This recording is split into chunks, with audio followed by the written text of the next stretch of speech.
Good afternoon and welcome to the Sabi Sands. It is a beautiful afternoon here, nice and cool. We've had cloud cover the whole day and we have a great start to this afternoon's drive with this elephant that we're approaching slowly. We're just going to stop here and wait to just see what mood he's in before we go any closer. It is a young bull and they are often quite calm, but we'll just double check that he is happy to have us with him. This afternoon I am teamed up with Brian on camera and Mark and VM are out on the other vehicle with Alex in final control.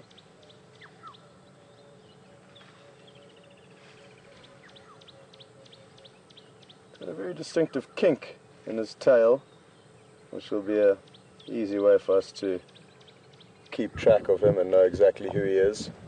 I am just going to creep forward a little bit. As I said, it does seem relaxed with our presence. And thank you very much for the information that was passed on by the Zoomies. This elephant was seen shortly ago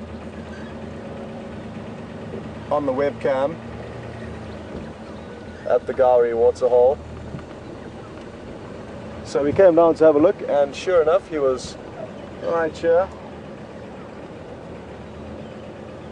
So thanks very much for that information, it's very useful for us.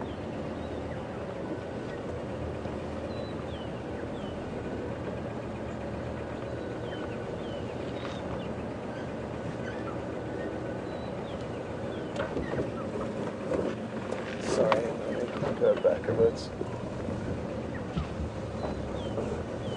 There we go. So to any of you who may be viewing for your first time, welcome on board. And we've got off to a wonderful start. We don't always get this lucky. But welcome to Safari Live.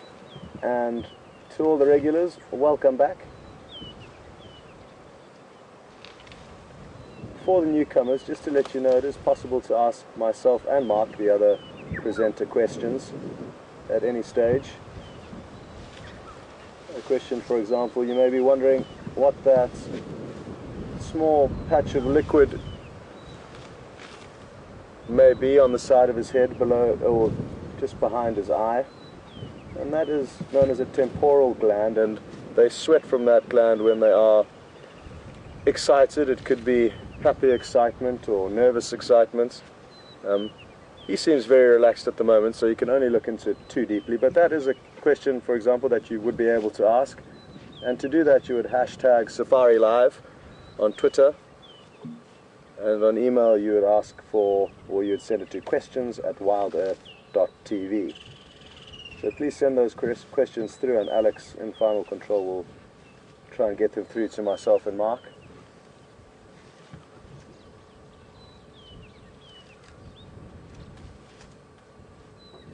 You may have noticed there how he slapped the grass against his chest before putting it into his mouth, and that way they just get rid of any little bits of soil that may get filled up with the roots.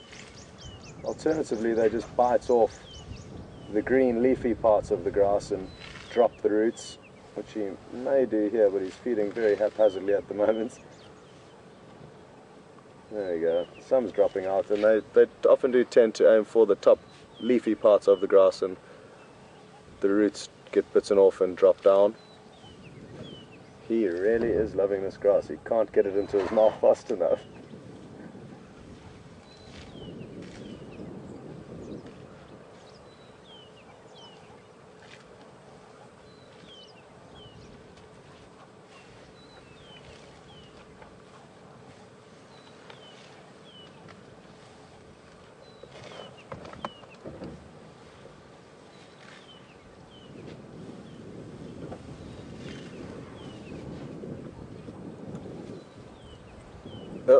Thought about that sickle bush, but opted against it. The grass is obviously the best dish that this little part of the riverbed has to offer him.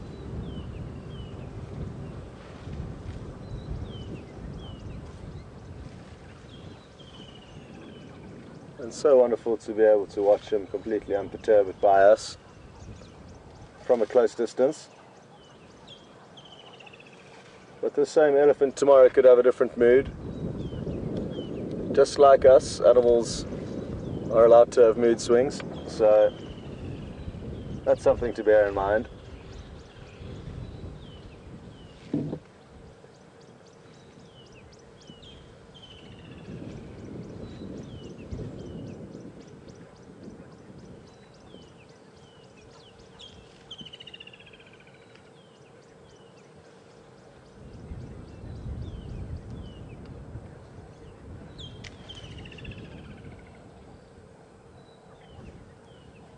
A question's just come through from Lisa. Good afternoon, Lisa. Welcome on board. Lisa's asking if this elephant is too young to be alone.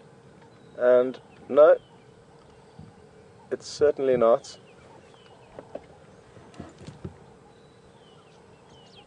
The young bulls will peel off at around that age, and how old exactly he is, I'm not too sure, but I'm guessing he's between kind of 10 and 15 years of age, and just judging by his size, it is normal for an elephant of his size and therefore rough age to be alone. He could well be straggling behind a few other young bulls. They do more often than not join together into small bachelor herds, maybe 5 or 6 of them. But it a lot depends on the area where the elephants are, how they behave. So like I say, he could well be behind a few of his friends and he may just be catching up. He may have got caught behind with this delicious grass. So hard to tell, but it's not uncommon to see bull elephants on their own from this age all the way up until the really big ones that are much older. So that's no surprise to me.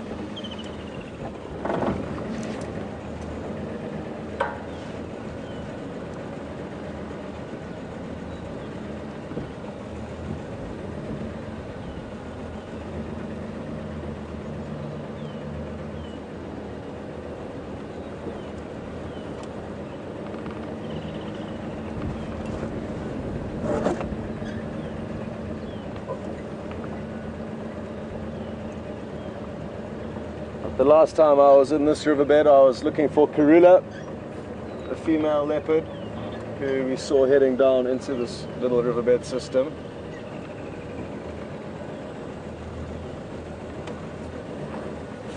And while I was looking for her, I did discover a little bit of a sneaky track that we'll be able to take to get out of here, which will just give us the opportunity to cover some different ground that relative to what we covered on the way in, and it's so important to cover as much ground as possible, and that way hopefully find some clues as to where the animals that we may be searching for are hiding.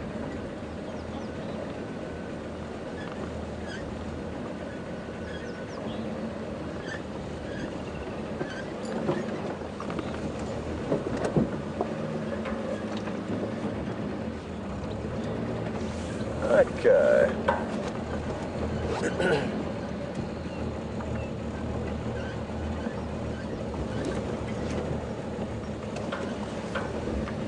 I always like examining these dead trees for any potential animals, and it's mainly reptiles that I'm hoping to find sunning themselves on these logs. And one of these days we're going to get lucky, we're going to find a python or a snake of any description basking out on one of these logs. But not today.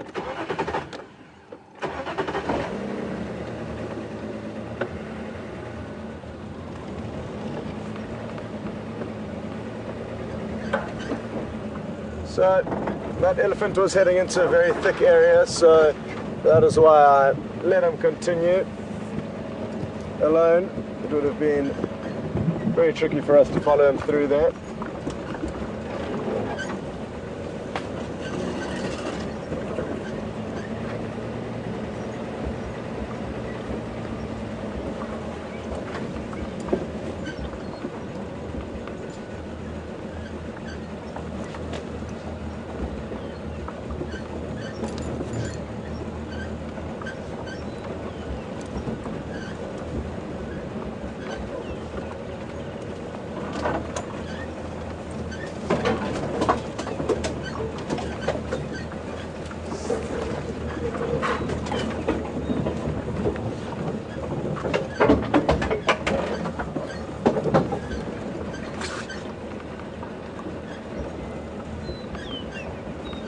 So my initial plan for this afternoon is to look around for whatever we can find of interest, and it could be from something very small to something very big. What exactly Mother Nature is going to put in front of us this afternoon, initially I cannot tell you, but what I can say is that 2 male lions were located this morning, and there's a chance that they may have crept back onto our property. They were very close to the border, so with a little bit of luck we will be looking at them later this evening. So that's my plan. Mark is planning on heading across to Arathusa, but he'll tell you more about his plans when you do cut across to him for an update.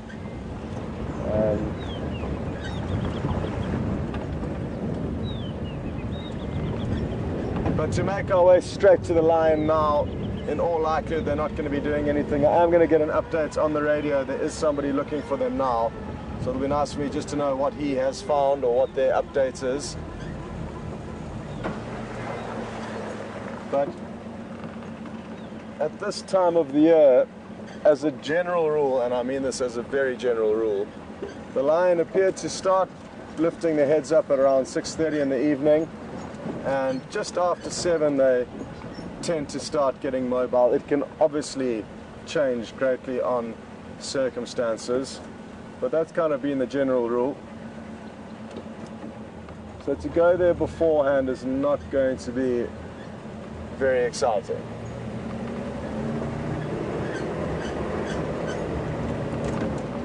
Yours for Scots? Sorry, I was just opening up a little bit earlier. Any updates?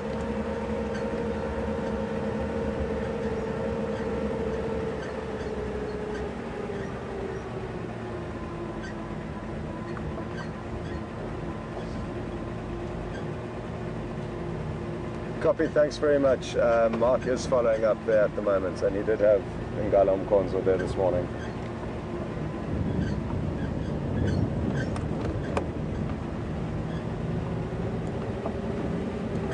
Okay.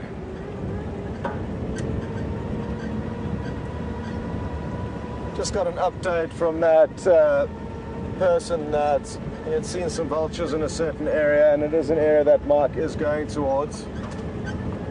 VM and Alex headed across to Arathusa to tweak some of the technical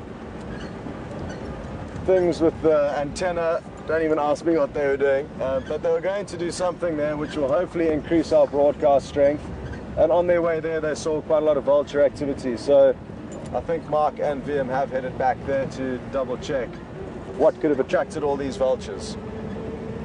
Anyway, as soon as you do go across to Mark, which will be fairly shortly I guess, he'll be able to give you an update on what his plans are and what he's seen so far.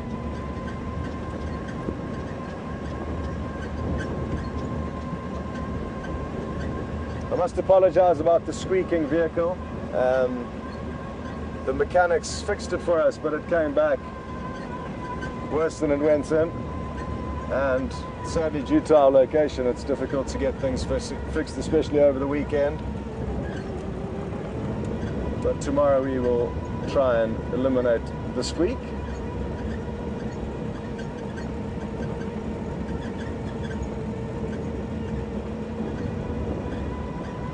Now, all the driving I did around this morning, and Mark, none of us saw any leopard tracks except for myself, who saw one set of tracks right on the northeastern corner of our property, and sadly the tracks came in and crossed out through the corner of the northeastern part of our property. So no immediate sign of leopard that we know of from last night, but that is one of the things that rain can do. It can make some of the roads quite hard, and even if a leopard were to walk down it, we wouldn't be able to see. So I may drive around a few of the same areas where I did drive this morning.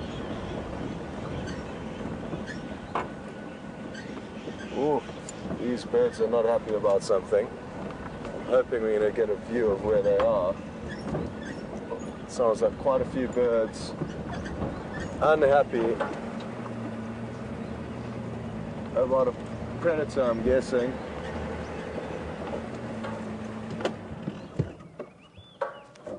Just going to stop here for a second and use my binoculars to have a scan around, because I can't establish exactly where they are, but there were a few of them earlier making a real racket.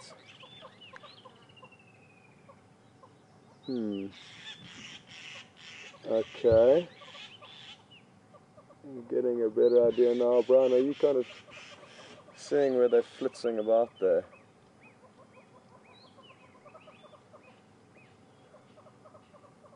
No.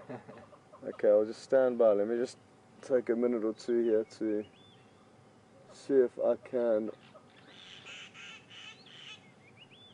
work out what is bothering them. The problem is it's so far away, and it could be a snake or a mongoose, something quite small, making it very tricky to see from here. But I'm gonna try. But also now the fact that they seem to have quietened down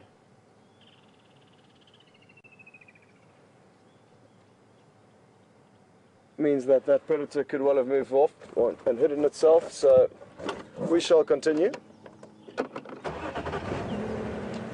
So often responding to alarm calls from various animals doesn't provide us with anything of excitement. I'm sure there would have been something there, but for us to see it is not always guaranteed.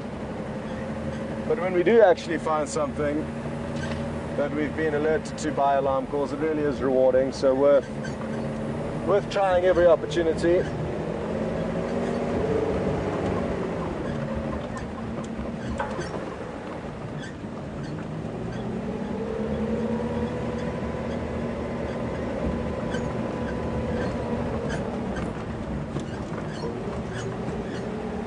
Joris, did you end up seeing any of them Mafazingo and Konzo on Bafuzo Catland?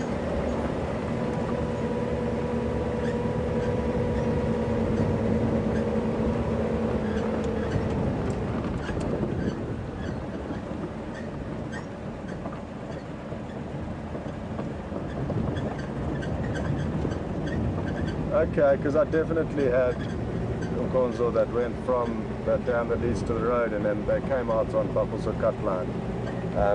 In that same little drainage line where we left that young Madoda and the Jackleberry.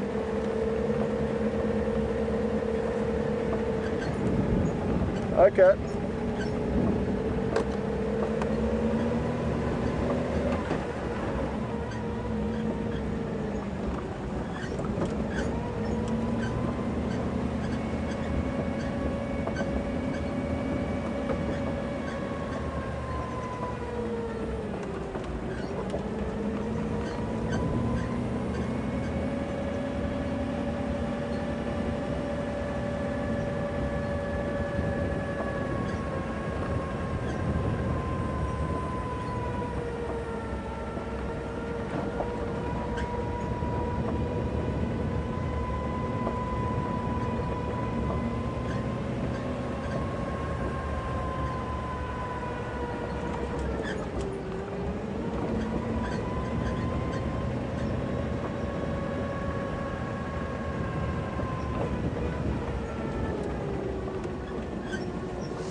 It really is incredible in how over the last few weeks, 2 weeks, the vegetation has, you could almost say, doubled in thickness.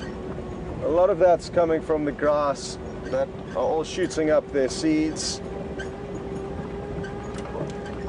But it really has got drastically thicker over the last few weeks. So making it tricky for us to spot things. Or trickier, rather. It's always tricky, I guess, just varying degrees of how easy it is to spot the animals out here.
Brian, this morning we saw a bird in this nest from far away and it hid from us.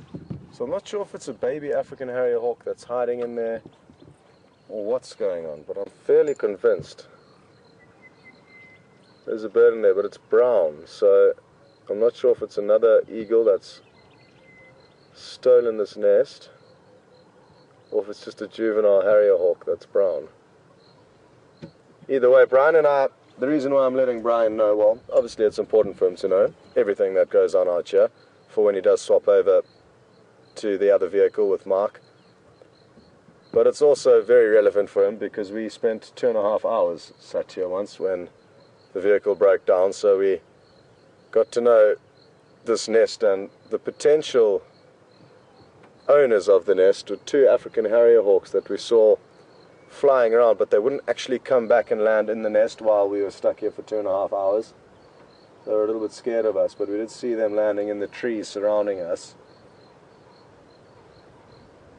Looks like a lot of work has been done on the nest since we were here, but sadly we can't really see anything from here, but we will keep track of what's going on up there as best we can.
I'm still searching desperately for an owl, amongst other things. And when you find oneself out in a wilderness area and you are searching for animals of any description, one little piece of advice I can share is that instead of looking for a set animal and colors of an animal, just look for a strange shape, some ears poking out, or the form of the solid form of what could be a bird in a tree. So you're looking often for silhouettes and shapes as opposed to, obviously those shapes need to be animal-like, but you're not often looking for a specific animal, you're just looking for a little bit of obscurity or something that's different within the general vegetation that you may be looking through. And that may help you finding some more animals. Hasn't been helping me much today, so maybe I need to refine my tactics. But it does go like that. We've got busy days and quiet days out here, or busier and quieter. It's never completely quiet, that's for certain.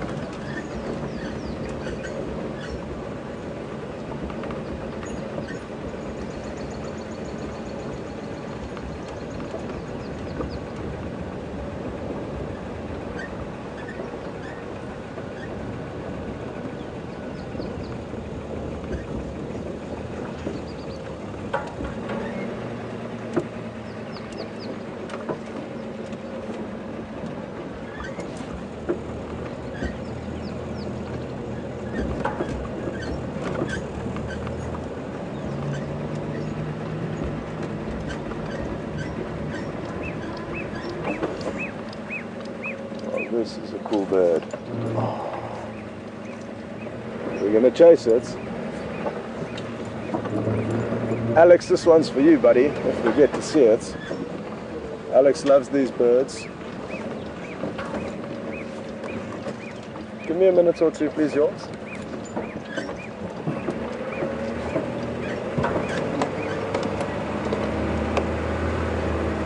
Where are you hiding?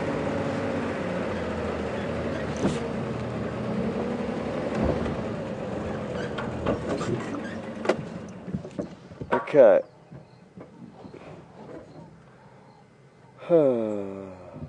Now this bird that you would have heard calling with a clicking kind of a click and a whistle that I'm not even going to try and impersonate.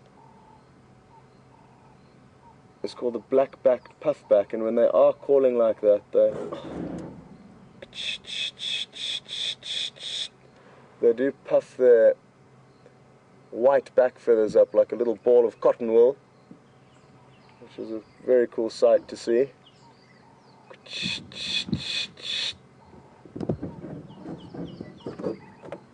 It appears to be jumping on the left-hand side of the branch of this bush. I'm not sure if you can see it popping around there, Brian. Oh, there we go. Well done. Well done, Brian. So that there is the black-backed puffback. It sadly doesn't have that little ball of cotton wool puffed up on its back, but if we keep watching, it may do it for us. And it looks like it's hunting for little insects amongst this little bush willow tree. Where's he gone? He's coming closer to us in kind of the middle there. Brian's doing a great job of staying on him. Oh, here he is. To the right more. To the right. Got him there. Where did he go? Oh.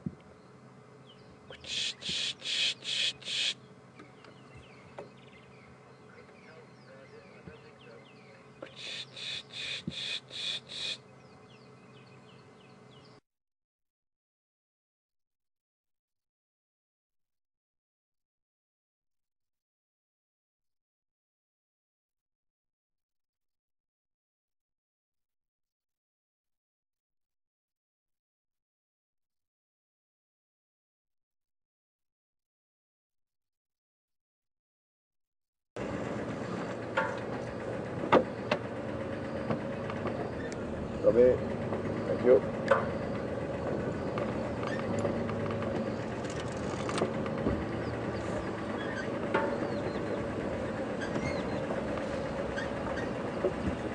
Oh, look, we've got the hornbill coming back to feed quickly. Let's see if we'll get there. It's going to be close to impossible, but we'll try. You know the gap, eh, Brian? Up to the left, up to the... That's the gap, but if you want to stay on him and then move, you can. Well done. There we go. That was lucky. So, well done. That was red-billed hornbill delivering a small little insect into that small gap within which his family is busy growing up, and he's back off to hunt again. But maybe what we can do is reverse a little bit and watch him hunting, and also have a look at these beautiful male impala. There's some fine specimens amongst this bachelor herd. Where did the hornbill go? It was hunting alongside them earlier.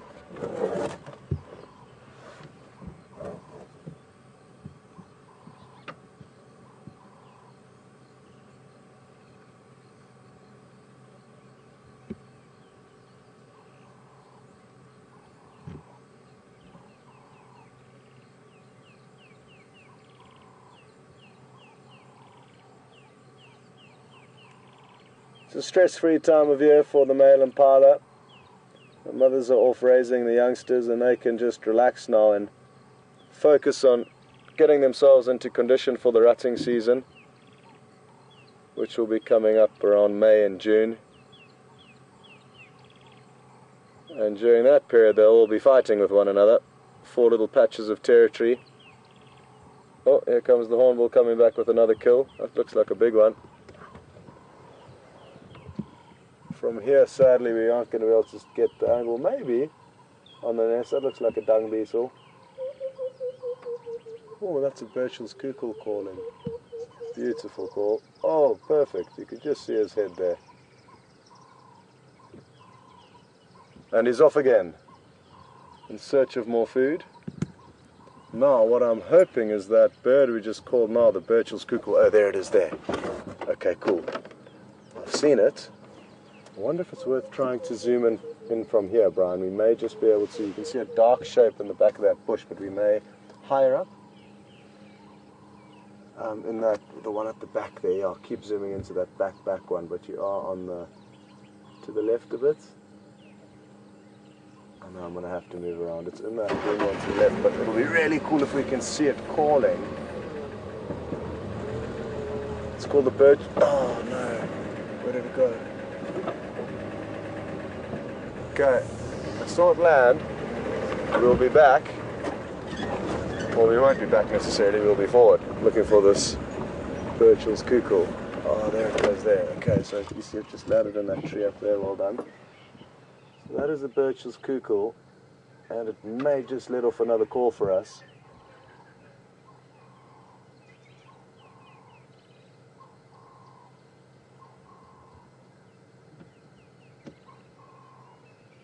Come on, let off the, there we go. So not easy to see, folks, but you can certainly see that it is calling, and it's a beautiful call, like bubbling water almost.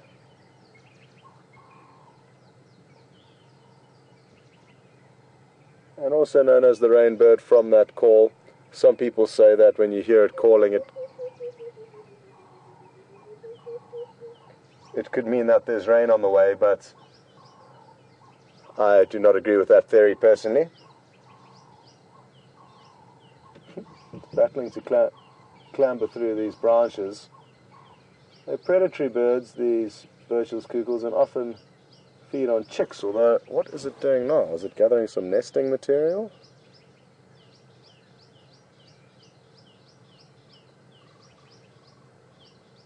Because it seemed to be pecking at something there.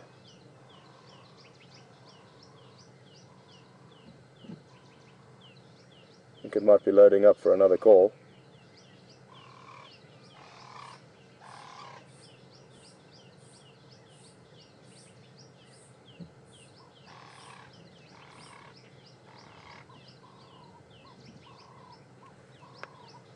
Let's see if we can get a little bit closer.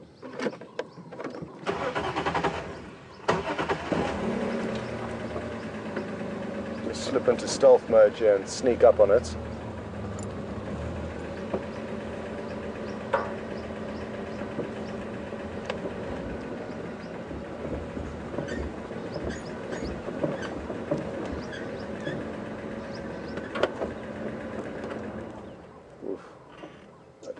As planned, but we are a bit closer, so we may get a few better shots. Well done, Brian. It certainly is pecking at something there. I'm not sure what exactly it's doing with these leaves that it's pecking off,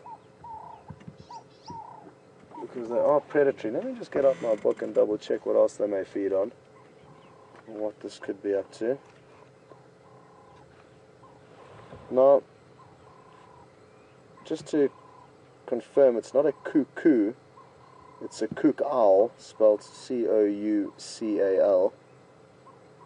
So don't be confused by my pronunciation.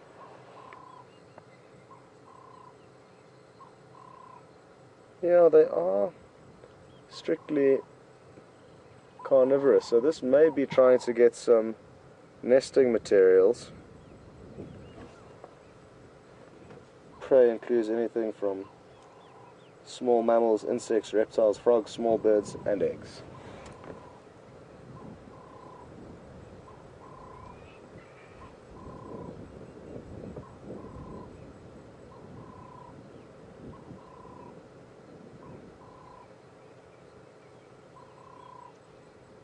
Maybe it's trying to break off a branch and just having a bad day.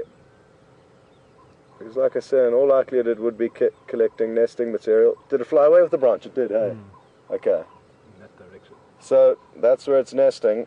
I don't know if we're going to be able to follow and find its nest. It would be very interesting to see its nest. I've never seen a Burchell's cuckoo nest. Well, from Brian, the Burchell's cuckoo, and myself, I think it's time to possibly switch across to Mark and get an update to what he's been up to so far and if he's had any luck.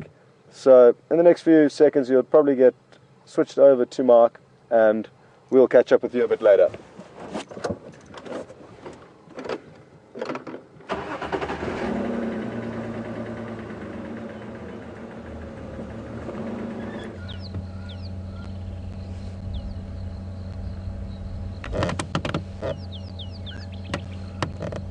Hi everybody, and welcome to Arathusa this afternoon, waterbuck and warthog.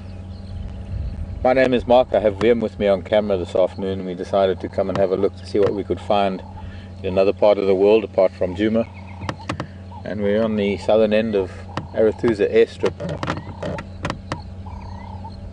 with a rather unique thing. We haven't really gotten to see waterbuck very much, but this is a bachelor herd of waterbuck. We can see males of a bunch of different ages. In fact, there's a youngster there who's got tiny little horn buds. His horn buds are only just starting to grow. A couple of bulls that are actually starting to square off with each other.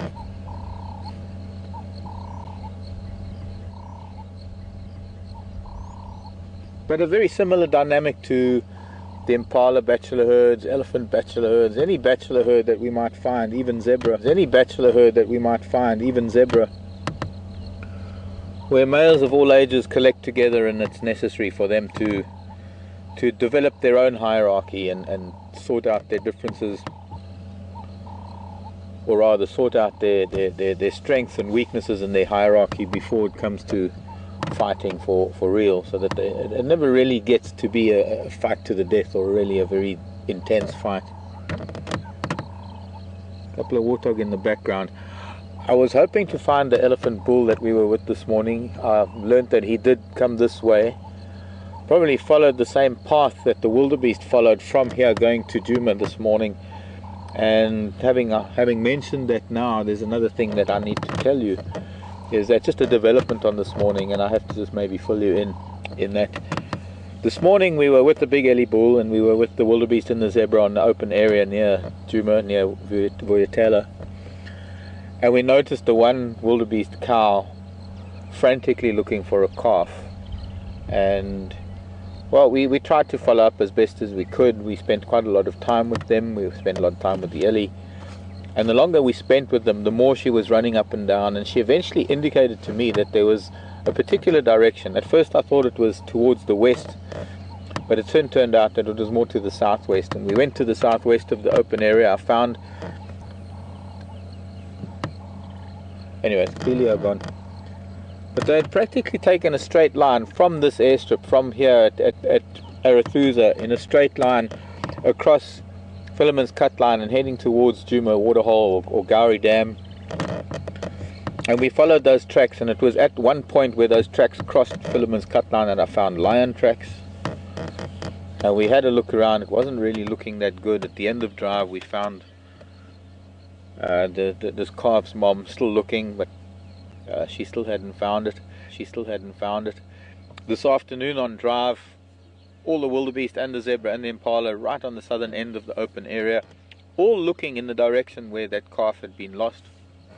Whether it was the other species that were looking because the wildebeest was so intent, and the other species were looking to see what it was rather than a more altruistic sense. But I also learned from Alex and from Wim, who had to come to Arathusa to sort something out with the camera here, that they saw a lot of vultures, and that was almost exactly the same place, because Wim took me back there this afternoon. Almost exactly the same place where we saw a batelier this morning, where I was saying to Brian that I think this is where something must have happened. Quite long grasses, and virtually impossible to find any remains, if there are any. If that is why the vultures were there, if that is why the batelier was there, it would have been a total wipeout, I guess, in the sense in that a wildebeest calf of only a couple of months with a few lion, there would have really been nothing left, maybe stomach contents and a few fragments of bone and things. Enough perhaps to draw the attention of the very, very low flying scavengers like batelier or tawny eagle or hooded vulture, which in turn with their presence would have meant maybe other vultures came in. How many vultures did you think there were? 5, 6. 5 or 6. Indicating nothing really big, but just enough of an interest for vultures to land. Looks like the waterbuck don't like the sound of my voice. Wow, I can actually hear a flock of quelea.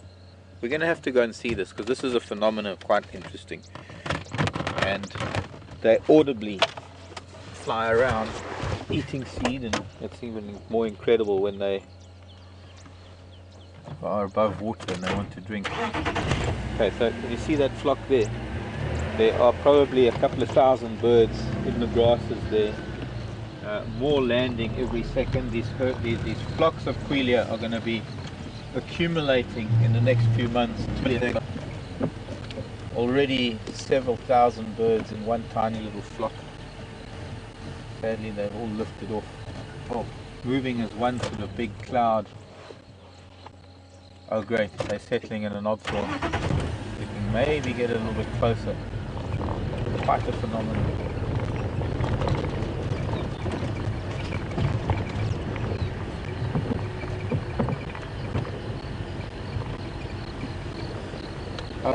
We're going to go to Scott because he has something for you. I don't know if we're going to get to see his queen maybe in the next few days. There, I was probably just before we got to leave. Their numbers get so that they can actually break the branches of trees. Alright, well, let's go to Scott. We'll find some more quelea in the coming days. It looks like their numbers are accumulating now, going into the end of summer, and it's going to be a phenomenon of note. So you go off and see what Scott's got for you, and I'll see you later.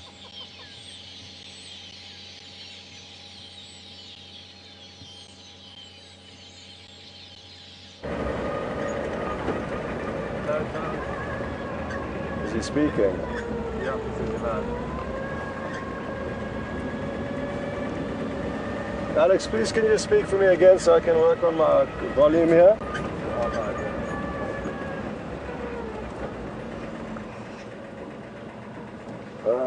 Hello everyone, welcome back.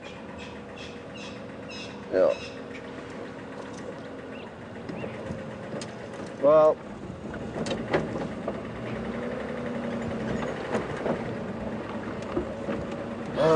we did see an owl, folks, but it flew off before we could get linked back to, sadly, so that's a little bit frustrating, considering how much I've spoken about wanting to show you an owl, so that's why he did come back to us. But now that it's flown off, we are on the search for the next possible animal. Yeah, you might as well link back to Mark, Alex, because, yeah, I don't even know what was going on with him there anyway. Potentially more exciting than what's going on here.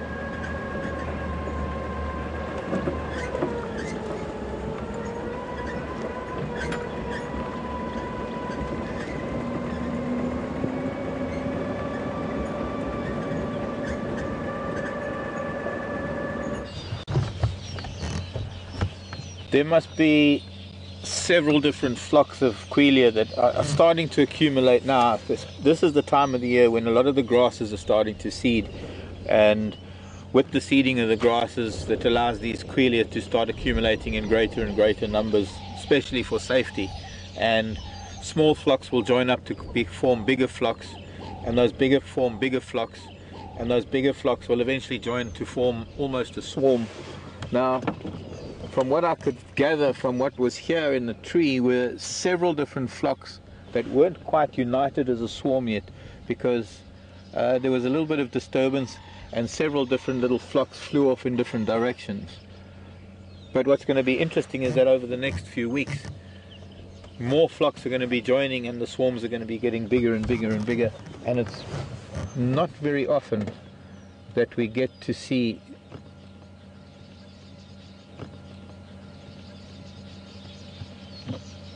birds flying like a swarm of bees. So this is interesting. We'll need to keep track of this. It's been many years since I've seen large flocks of quelea.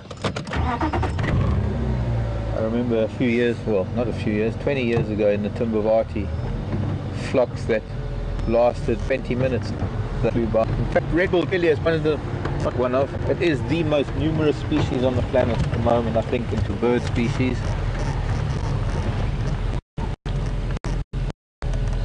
And this is perfect for them to accumulate with the strip and all these grasses around this airstrip.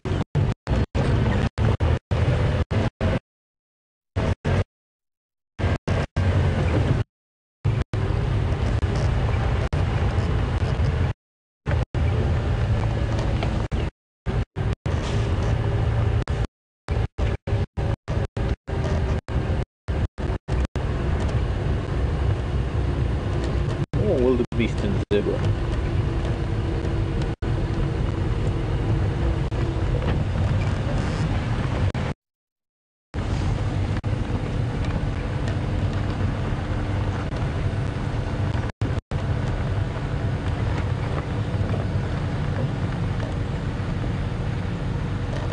I'm starting to wonder if it's not the same herd, but they were at quarantine when we left quarantine. There's no ways they could be here so quickly. Just looked at the stallion now, and he's got a very broad stripe like the stallion on quarantine. The only way we'll know is actually looking, not counting the number of zebra, the number of wildies, see if there's anyone we recognize. No, it's definitely a different herd of zebra. There's a very young foal, quite a young foal.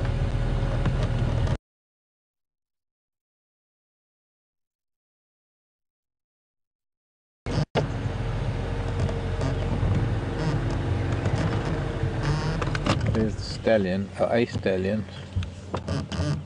So that's a really dark little foal that we haven't seen before.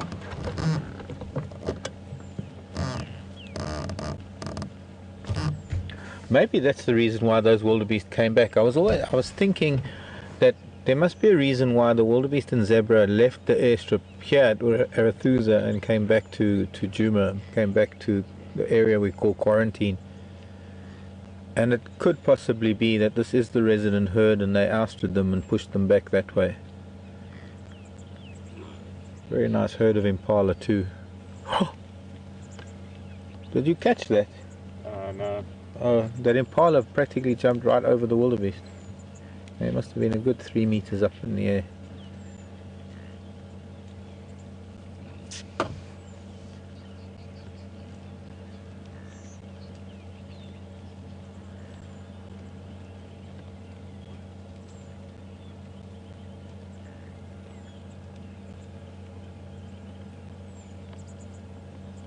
Also quite a youngster with this wildebeest herd. Looks like it might be the only youngster in this herd, and that means quite a high mortality rate amongst calves, because I would imagine that all of these females would have given birth a couple of months ago or within the last 2 months.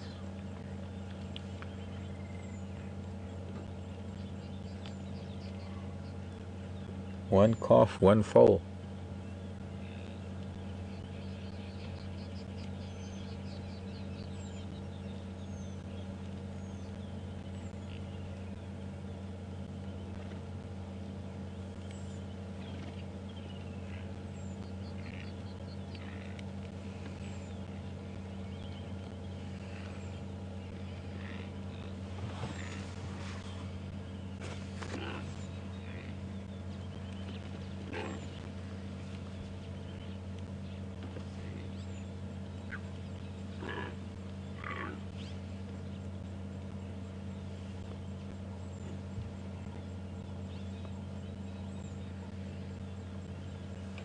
How do you close all of that? Just press on the house. Or the tabs. It's just.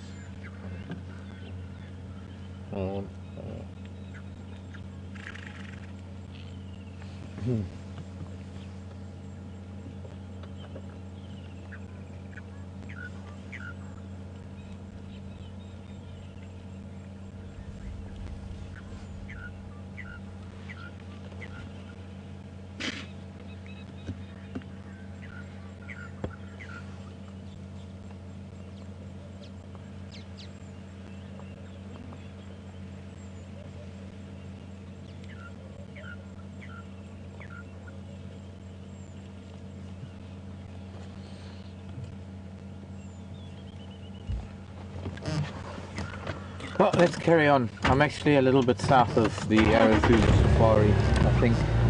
Just looking at the map, that it right below the airstrip is more or less the cutoff point. The airstrip.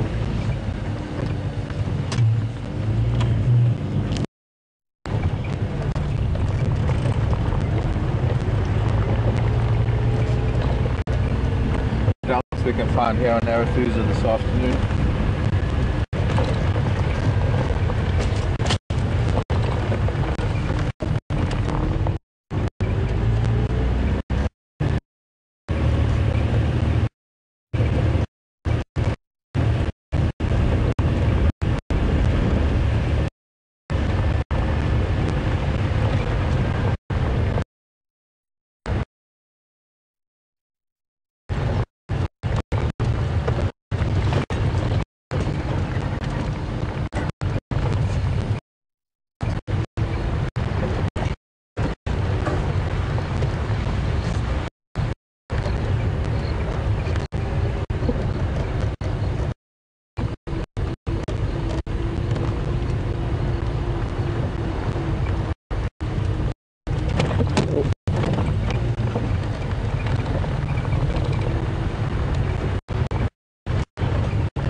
A really beautiful afternoon compared to the morning in terms of weather, where the wind has dropped considerably. The cloud has lifted very high. I doubt whether there's any chance of rain, but it is almost the perfect temperature, perfect game viewing, most like too hot.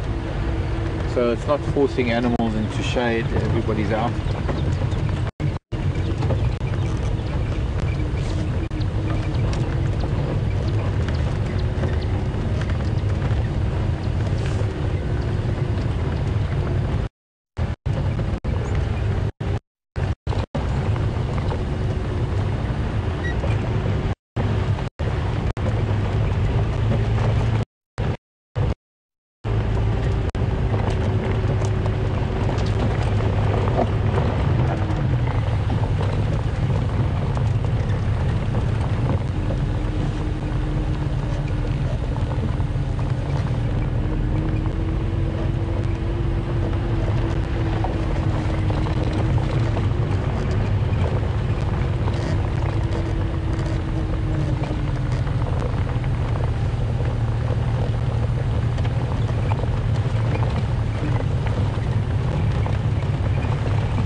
Hello, Joyce.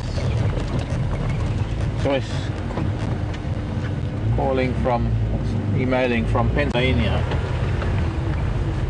Wants to know the difference between, how do you tell the difference between a male and female wildebeest when they've both got horns? Joyce, there are a number of antelope species. In fact, it is all your some grassland species, the wildebeest, the blessed buck, hartebeest, bee, topi, lech. A lot of your, all of your grants, springbuck, which is a gazelle, springbuck, which is a gazelle, all the antelope that live out on the plains, you'll find males and females both have horns, and one of the main differences between the two is going to have much thicker, much heavier horns, and because he has heavy horns and he's carrying more weight, he's going to have a thicker neck, and also there is a muscle above the shoulders, which is the nuchal muscle, which is that hump that we see on so many different animals. It actually helps to carry the weight of the head. It's where all the tendons and muscles attach to those spines on the lumbar vertebra between the shoulder blade, attach all the muscles to be able to carry the weight of the head. Remember, an animal shouldn't have to strain to carry the weight of its head, especially things like buffalo and kudu and some of the really big antelope with big horns. They just have enough muscle capacity and all the tendons to be able to just hold their head upright, even giraffe for that matter. So because the horns tend to be heavier, they tend to have a slightly heavier neck, stronger muscles, and of course a stronger nuchal muscle above the shoulder blades. That's one thing. Of course the horns themselves are a lot heavier. Little family of warthog here.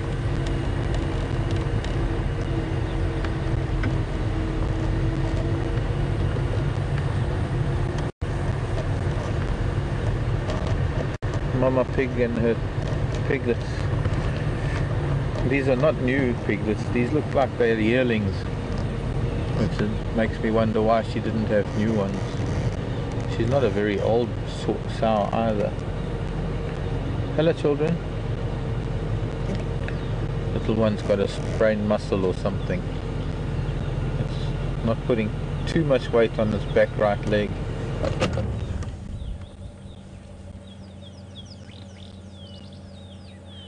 She's not a very old warthog, so it could be that that was her first litter from 2 years ago, or rather maybe not 2 years. She's only about 2 or 3 years old herself from last. When I say last year, I mean last summer. I'm still getting used to last year being only a couple of weeks ago. That's why I said 2 years ago, because it actually in year terms it's 2 years, but it's only one season. The summer of 2013, early summer, she might have had those piglets, and she somehow either didn't manage to keep her new ones. Now that back right leg of that little one is a little bit awkward. Could be a muscle, could be a hip, could have hurt it running away from a leopard. Could be temporary, it could be, I mean, we'll never know. We'll see them again in a few days, maybe they'll be out on that airstrip, all be healed. But it is what it is, and nature has a way of taking care of things.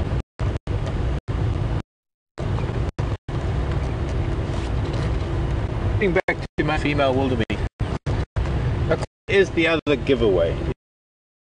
Yeah, looking at males and females, clearly see the difference in stomach. Let me look at that, because the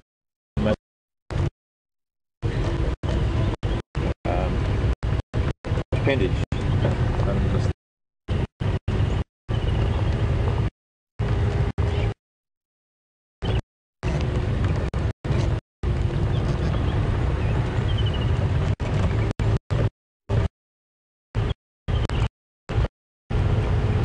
once in a kind of a new for me. I haven't rode on before. There's a lot of new stuff. I do have to tell you though, I found a very important flower earlier, and I'm going to try and get to it way back out of Arathusa later today. I think since there is one flowering, they're very scarce here, because they're sort of on the edge of the range of this particular species. the flower. A lot of stuff the stand in the Saga River higher rainfall, but not really many of them go north from here where the river falls. And I've been on the lookout for this flower for some time now, in fact this whole summer. I also want to know if anybody, we see this flower, take a screen cap of the flower, and I don't know how to do it to the flower. Maybe somebody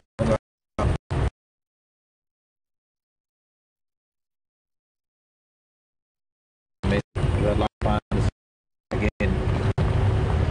Not only for all of those of you who might be ailing and might be needing a little bit of pick me up.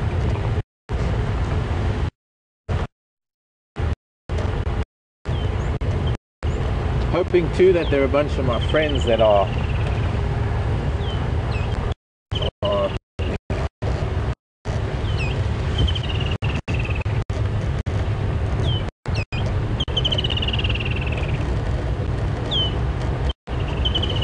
so this is just a big hello to Diane, Gavin and everyone, Clint, everybody who might be at Bush Pub and in the Saturday afternoon. I might be competing with cricket or rugby for TV space, who knows. Bush established where there are some really magic little overnight accommodation and a great atmosphere. Summer fun.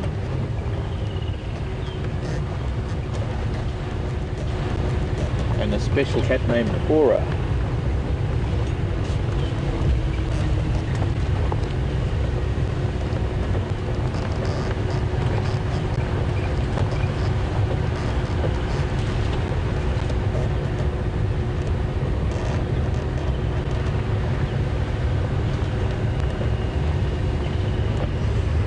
So word on this, what we call the Western Channel, this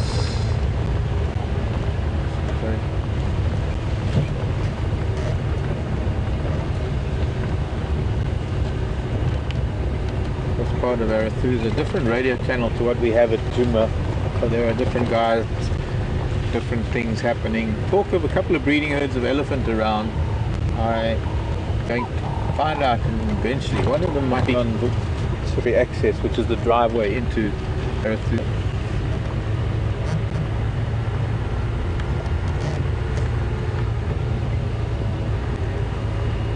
Zambian boar with elephant. I want to find boar with elephant. I want to find one of those. We did have a herd. Well, it wasn't really a herd. We only saw a cow and a calf. We were hoping they would stick around. They were on Triple M, heading into Little Gowrie. So I think, oh no, it was a Hoffman. I don't know which property it is. It's the property where we can't go, and elephant were heading in there. We only saw one cow and a calf, but then they got a little bit too deep in. And it wasn't really much point trying to just focus on the tip of an ear. I'm hoping we'll see some more.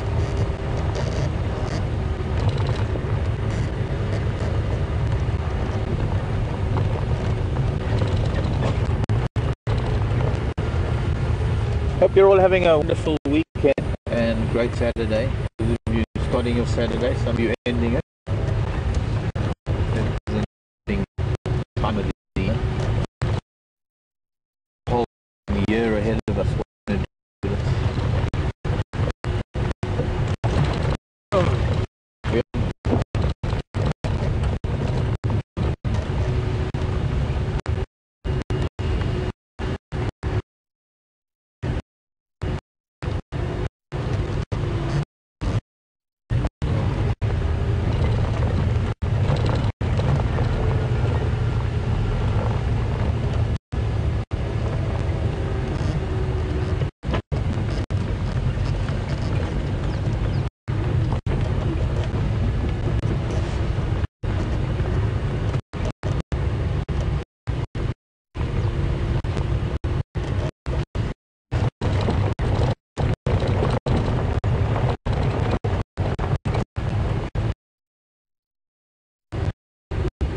Reaching this sort of most point of our traversing now, which is considerably what we left before, this is the southwestern corner of Safari. And first time me to see it, so I don't know, it might not be the first time for some of you, because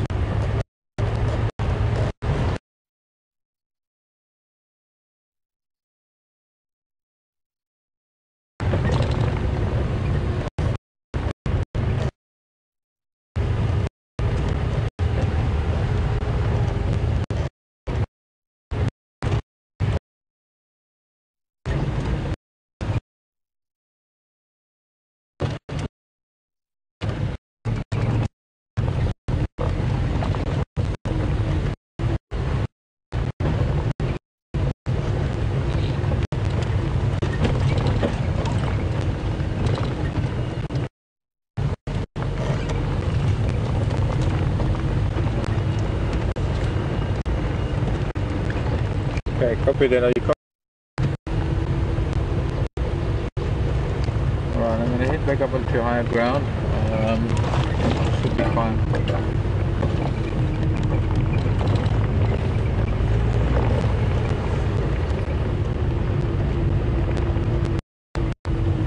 Quite low lying ground, quite a rise between us and we've got a little bit of a signal shadow. Might be getting a little bit tricky.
freshly barked marula tree over here. I don't know if those of you have remembered much of what I was talking about a few days ago about how elephants and marulas interact and how over hundreds of years there's a whole dynamic that takes place.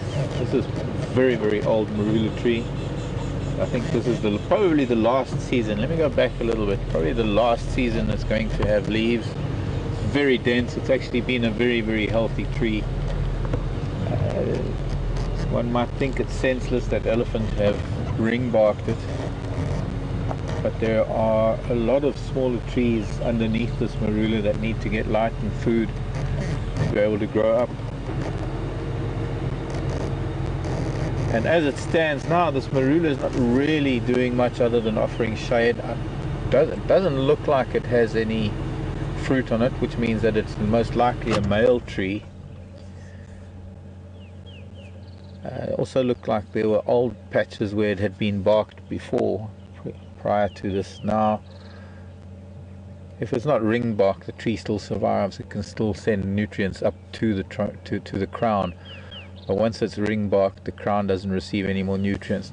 Being summer and having had the rain that we've had, these branches and the bark itself are holding enough water to keep the crown alive for the rest of summer. But I think by next week, or rather, sorry, next year, or going through our winter, this is going to be a dead tree. It's going to be breaking apart. Branches are going to be falling and feeding the soil to feed all of these other young trees coming up underneath.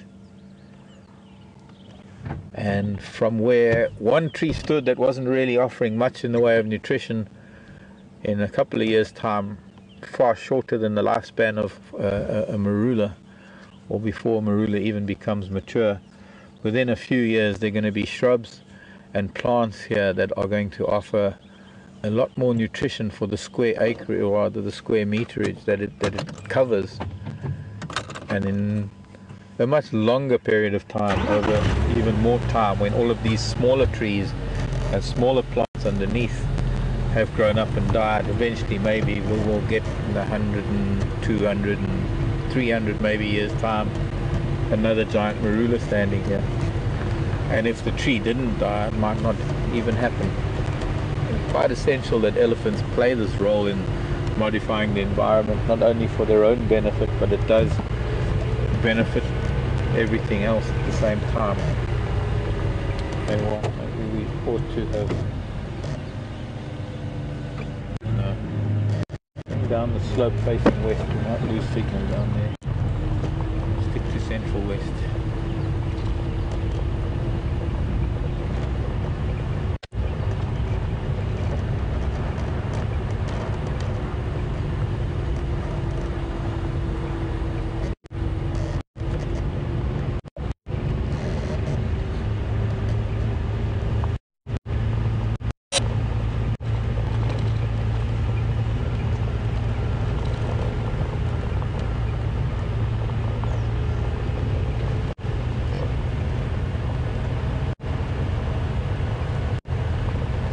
Very clearly a fire came through here, probably the same fire that came through Zoe's Road, the western edge of Djuma. Whether it was all intentional burn or whether it was accidental, it definitely made a difference to the vegetation, or the density of the vegetation.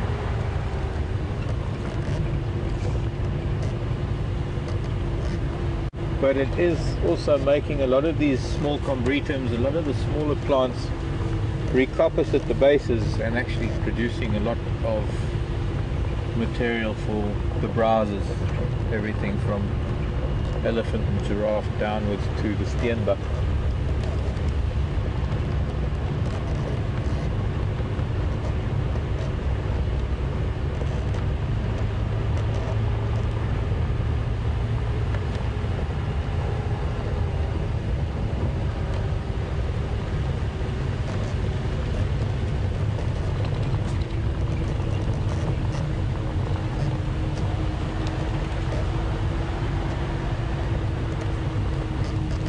Interesting question coming from New York, and well, good morning to you in New York, Genevieve. in New York asking if it's stripping the bark on like this one. And here's a marula that was partially stripped. Oh, green pigeons.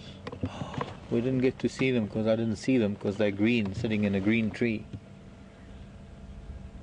Anyways, Genevieve was asking, do elephants strip the bark for the nutritional value alone, or are they also stripping it for grubs and larvae and insects that might be underneath it? Genevieve, elephants are entirely herbivorous. They do not eat grubs and insects. I guess sometimes inadvertently they do. You can see how old that bark was, but there's still some bark attached at the back of the tree, so this tree is still alive. And this, including a few other little patches of bark that are taken off, and we'll see that further on younger trees. You'll notice that just patches of bark are taken off. There's a young one with just a patch of bark. Elephants use bark medicinally, and I'm not too sure what the reason is why they need the different types of bark that they do need.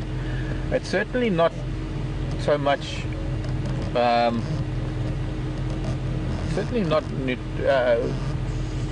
filling the stomach kind of food purposes.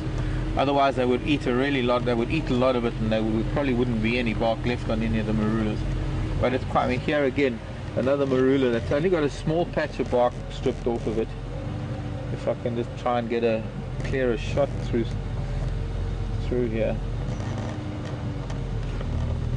So not exactly food purposes, but in my opinion more for medicinal purposes. And when they need some of it for medicinal purposes, they won't damage the tree entirely. They'll only take a little bit of bark. But every now and then on some of the really big marulas, that seems to be quite clear that they don't want these marulas standing anymore. They want to, it's their way of fertilizing the soil to ensure that new things grow, that there is the return of nutrients back into the soil. I mean, let's face it, a giant marula has been growing for maybe a few hundred years at least, or something like that. That's not a 20, 30, 50-year-old tree. That's a few hundred years old, and in that time has denuded the soil of nutrients, so that it is necessary that that tree breaks down and puts nutrients back into the soil through the action of fungi, bacteria, termites, and wood-boring beetles and everything else that does feed on dead wood, breaking down the cellulose of the plant matter. And well, there's something medicinal in the bark of the marula as much as there is in the bark of the knobthorn, and there are very similar features, or rather very similar characteristics, that are taking place at the moment, because so many of these trees are mature, and over time the only way to ensure that all this undergrowth gets a chance to become mature trees is to make sure that there's dead wood on the ground to do so. There's a little bit of a catch-22 here, because over the last 2 or 3 decades at least, since the onset of safaris and such intense activity in the bush, dead wood doesn't really lie around for very long, partly because of fires. I mean, this doesn't seem to be a very hot fire. I can tell you it's not a hot fire because the plants that were seared, their twigs are still standing up. A hot fire would have burnt living trees. Believe it or not, you do get hot and cold fires. So this wasn't a very hot fire, so there isn't that much dead wood that has been burnt. But there is also the human aspect of things, where humans have been collecting dead wood for decades and decades, for their campfires, for cooking, for various other things. Gosh, this is quite I've got to stop, I've got to show you this tree. It's quite impressive actually. Oh, that nearly rhymes. This is a Belanaites, really beautiful specimen of a torchwood. That's got to be a few hundred years old. Magnificent tree, got to be at least 50 feet high, I'd say. What do you think? 50 feet? 15, 20 meters? I'd say 20 meters. Yeah, maybe a bit more than 50 feet. Beautiful tree, absolutely magnificent. First time I'm ever seeing it. Hello, torchwood. Rather unique trees. smoothing in the bark, I mean the trunk. Anyways, I'm waffling on as usual. An incredible coexistence, an incredible cycle of life that exists between elephants and trees that we as humans can't quite comprehend, because so much of our appreciation or our interpretation of nature and everything else seems to have to take place within our lifetimes, and it becomes hard to grasp what goes on beyond our lifetimes, or for that matter in time frames that extend beyond the time frames of our lifetime. So when we're talking about elephants and trees, and some trees that will live for thousands of years, we're talking about cycles of life that take maybe thousands, hundreds, if not thousands of years. Back at the airstrip, Buffalo Pan. I wanted to show you something else here, which is why we've come back to the airstrip. If any of you from Europe are watching, hiker in Germany, and oh, there's something here, a couple of vehicles up there, so where we were. Maybe they're just watching the zebra and wildebeest.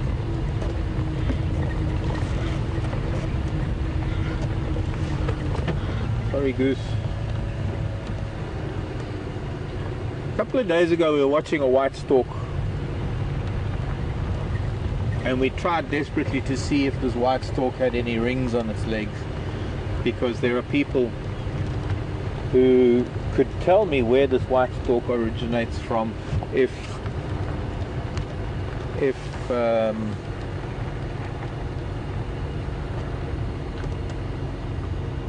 we can find a ring. Sorry, I'm distracted. I'm looking at other birds flying. There's a, looks like a black-bellied bustard that's just flown with this lovely big white primaries coming past the deck now. The most gorgeous, very heavy flapping flights.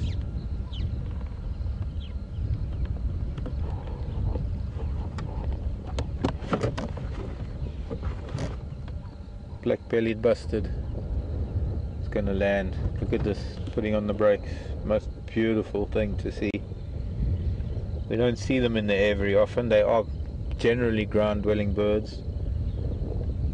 And landing on the airstrip. Boom, in the grasses. Now there was another white stork here today. Just to cut a long story short, I don't need to make a long story out of it.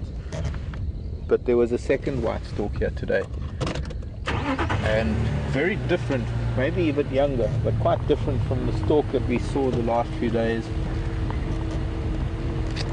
But I'm not seeing any white amongst all this grass. Maybe they've gone a little bit south.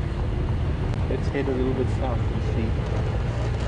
I'm not sure what might be there in the southern. No, that's north, Mark. That's the south. Mostly waterbuck, impala, unless that elephants come back somewhere there, but there are a couple of vehicles, so we don't want to really go there right now.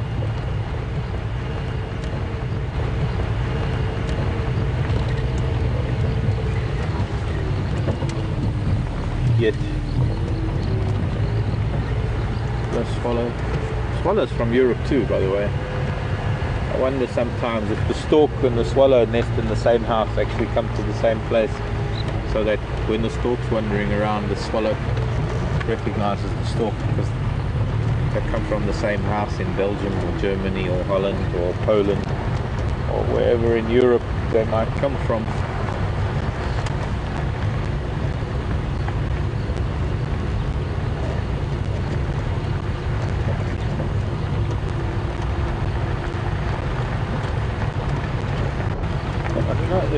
Maybe what happens is later on in the afternoon these storks decide to go elsewhere.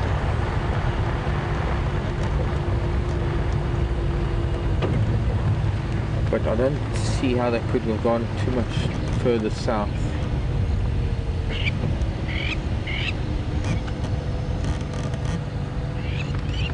And I'm going to be talking to that, could be Elephant Plains vehicle.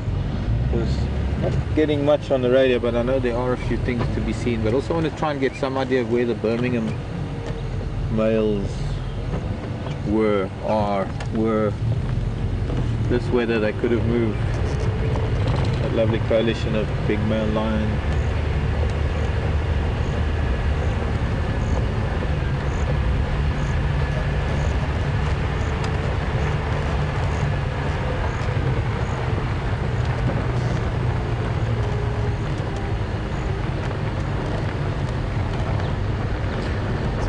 I'm going to go up and see what these guys are looking at up here at the southern end of the airstrip, and it looks like actually the white storks might be there. So I'm going to try and get closer to them, but in the meantime we'll go over to Scott and see what Scott has for you, and we will get back to you a little bit later. So bye for now, and enjoy what jiggers got in store.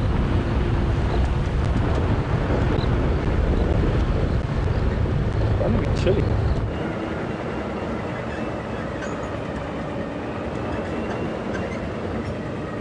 Welcome back. Myself and Brian spent about 15 minutes looking for a tiny baby chameleon that we knew was in a bush last night. We found it when we were driving home, and we were driving past on the way to get towards the lion that we are heading towards, and we stopped and searched the little bush in which we had seen it, and it was in a buffalo thorn, but couldn't find it. But that's no surprise, very difficult to see them during the day, and that's what we've been up to. Other than that, not too many updates. Our plan is, regarding the chameleon, is to hopefully find it in that bush again tonight with a spotlight. It's a lot easier with a spotlight, and then first thing tomorrow morning we'll go there and see if we can find it. It might be easier to find it in the morning because it's had less time to move during the daylight. I'm around in the last week or so. Seen about 4 or 5 different ones, but all at night, sadly, which is the easiest time to spot them.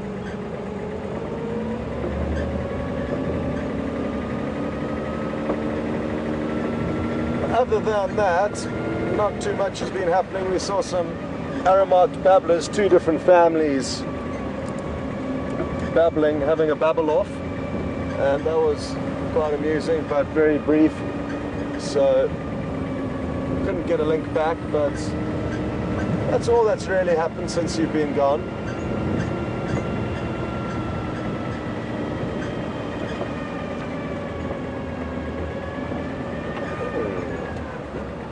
Well, we must be cautious, because I'm not sure which elephant this is, but it is a breeding herd, and there is an aggressive breeding herd in this area at the moment. So these ones look relaxed though.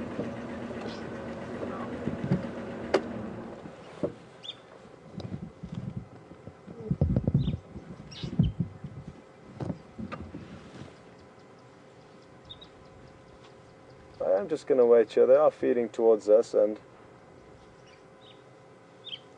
may come into a better view, but we are quite close to them, so the less shuffling about the better.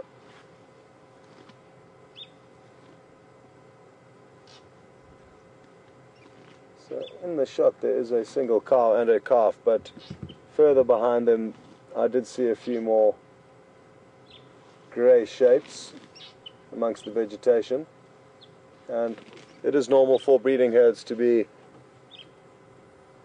at least a few members. 5 to 10 would be a small breeding herd. You very seldom, if ever, see a cow and calf on their own, unlike the lone bull we saw earlier on drive, who was on his own.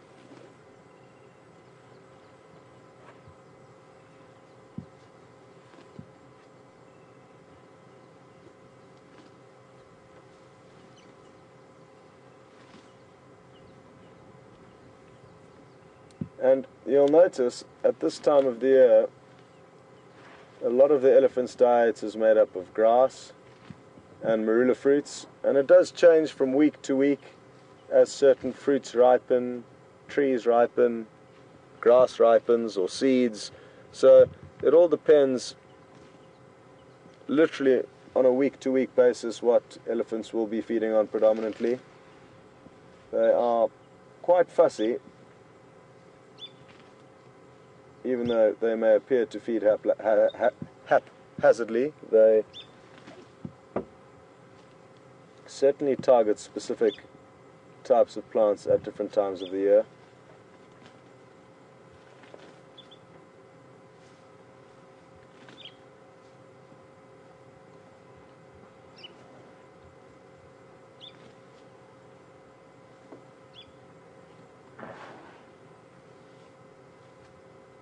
Sorry, I'm not leaving Brian much to work with here in terms of angles for any kind of decent shots. But because they are relaxed, I'm just going to see if I can get Brian a little gap. The youngster is up on the termite mound. The best gap might actually be from behind. Please be a little gap.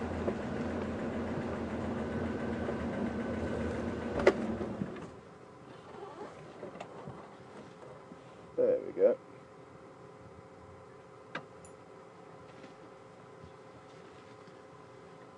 So the youngsters are right on top of this small termite mound. And it is common to find animals feeding on grass that surrounds the termite mounds because of the nature of the soil around the termite mound. It tends to create highly palatable and tasty grass, and you'll often find, especially in a few weeks from now when a lot of these termite mounds would have been fed on, it looks like a lawnmower has come and mowed around the termite mound, and then all the other grass surrounding that is long and unmanicured.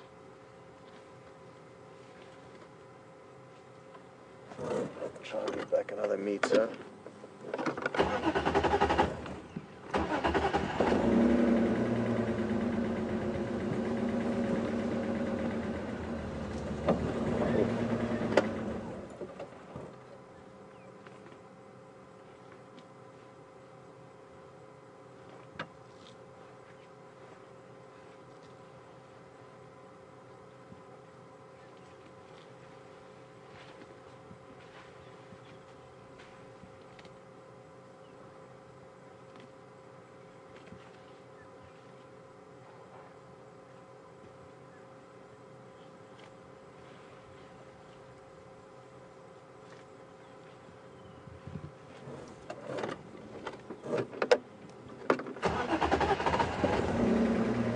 Questions has come through from Donna in Ohio. Good afternoon, Donna, and welcome on board. Donna's asking whether any animals dig into their termite mounds to feed, and they certainly do, and there are certainly animals that do that. The aardvark is probably the most notorious for digging into the actual termite mounds. It's a nocturnal, very strangely shaped animal, almost pig-like. Oh, look at the beautiful colours on her. From the sand that she's had on her head. Looks like she's got makeup on. Beautiful. So yes, Donna, there are animals that do try and eat the... Hey! You stay away from us. You stay away from us.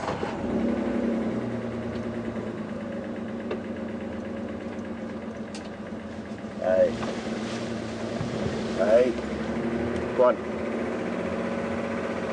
Now I'm not going to back up too quickly because that will make her think that she is dominating us. So the slower I do it, the better.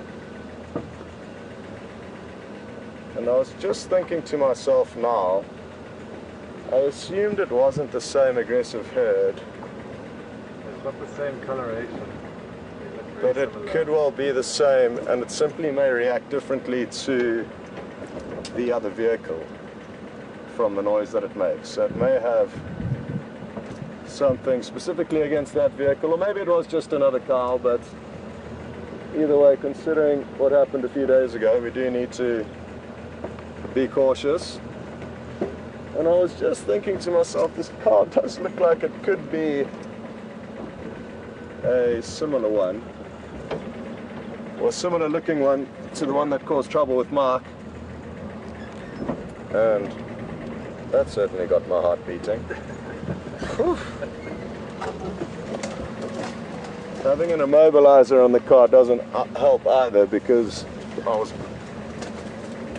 trying to get the car started and the immobilizer was causing trouble, so that added to the excitement.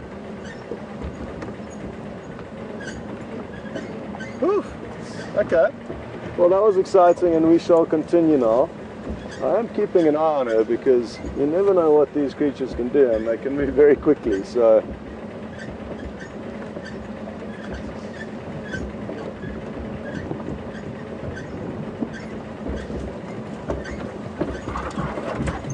well, I did have that little thought process go through my head that it could well be the same herd, but simply be reacting differently to this vehicle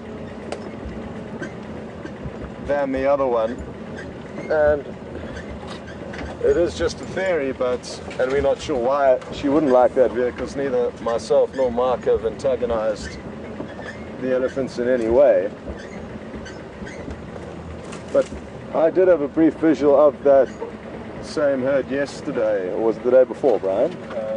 Yesterday. Yeah, yesterday. And they did start charging us almost immediately, or one of them did. And it could be that she did recognize the audio of that vehicle specifically. Who knows? Either way, we have to have our wits about us out here, for in case things like that do happen.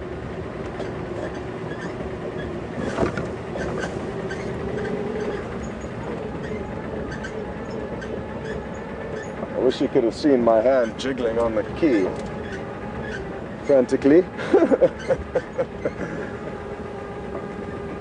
The problem is this vehicle's immobilizer cuts off the vehicle, so you have to push it before you restart it very quickly, whereas on the other vehicle it lasts for a few minutes before you need to reactivate it. So, and I was in the other vehicle this morning.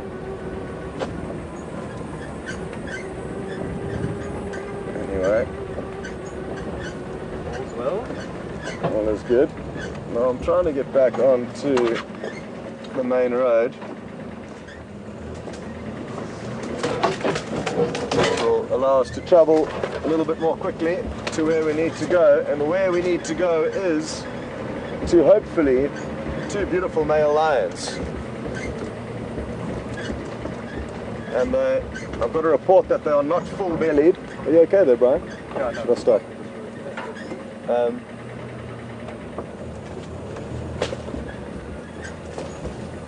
And they're not full-bellied, so that's a good sign for us, and that they might hopefully start becoming active a bit earlier. The cool weather also bodes in our favor, so we couldn't ask for better conditions to be heading towards 2 Lion.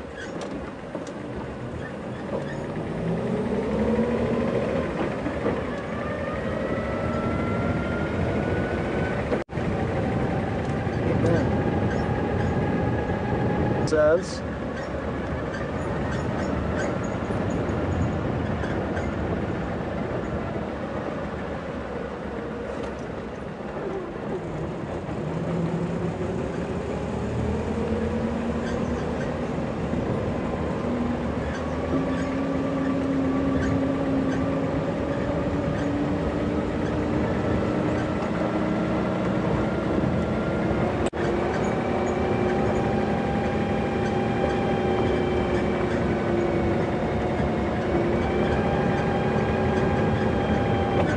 There's a lilac-breasted roller in the... It's just topped off onto the sidewalk there. It looks... Oh! Looks like it may have found something to potentially snack on. We'll keep an eye on it. This does look like a juvenile. It lacks the long tail streamers, so this could have been born just a few months ago, or this season at least. And you can just judge from its behavior that it's doing a lot of testing and learning, picking up different things there with its bill. Beautiful birds though.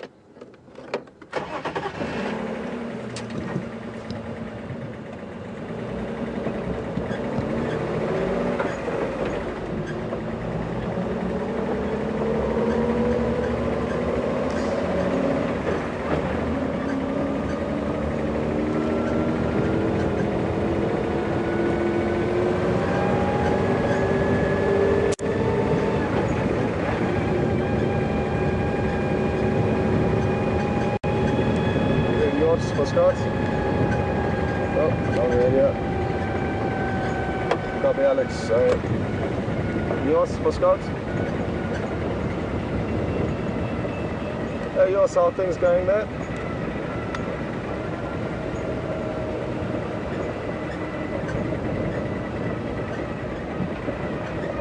Okay, copy, perfect. I'll hang around Buffelshoek Dam, and if it works out, it works out. If not, no problem.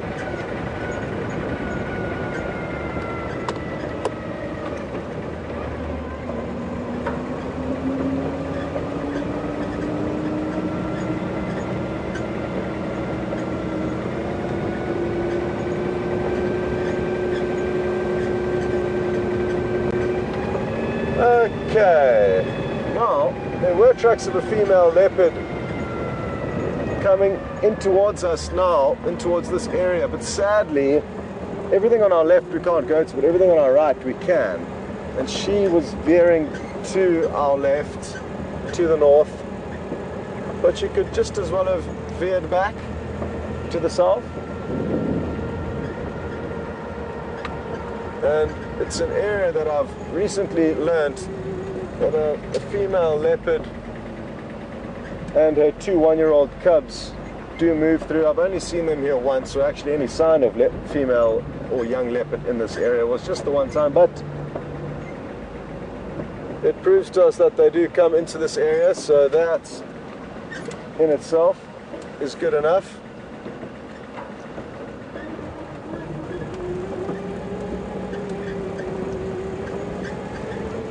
And on a cool day like today, a female leopard with the large responsibility of having to feed 2 one-year-old cubs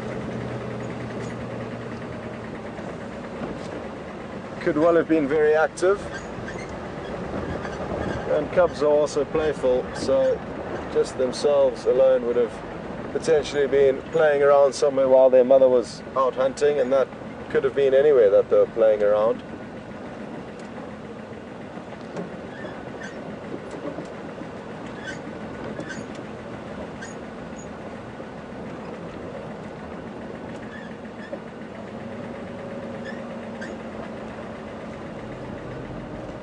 Yeah, I could think of nothing better than coming around the corner and seeing 3 leopards. Ideally walking towards us, not away from us, but I'd take either at this stage.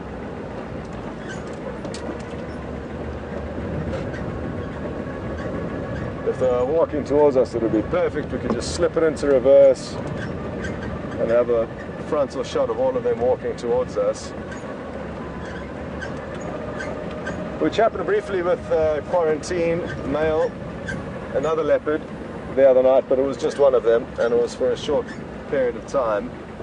But that exact situation unfolded, which was wonderful. And now we are arriving at Buffelshoek Dam. It's a beautiful dam, and I tend to get magnetized towards it. I'm not sure exactly why. I haven't seen a huge amount of animals here, but there's just something about the area that draws me back to it.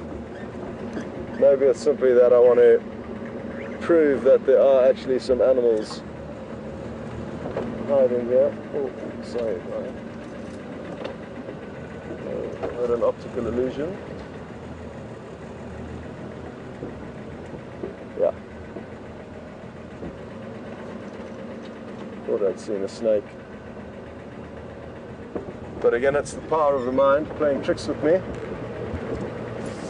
It really is incredible how when you're desperate to see animals, you twist and contort random objects into whatever it is you want them to be.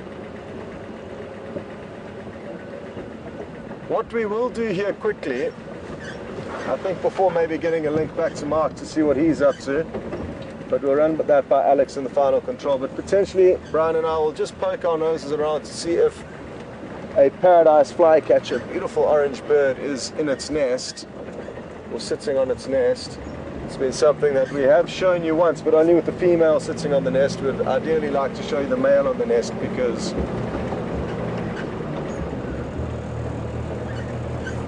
he is a little bit more spectacular than the lady. And thereafter, if we don't have any luck with the paradise flycatcher, we'll see what Mark's been up to for the last few minutes. Well, we are in that area where the line could pop out, but they are still not on our property, so we're just standing by until the guys let us know what they get up to. But we are in a good position.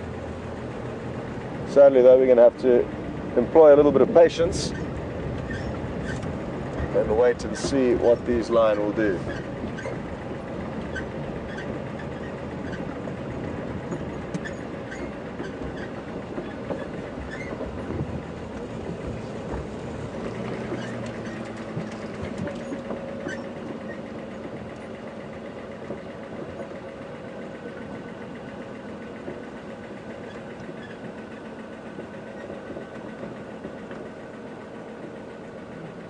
Interesting. It's not there. And it hasn't been there for many of the last trips we've made back here. Which means we've either had extremely bad timing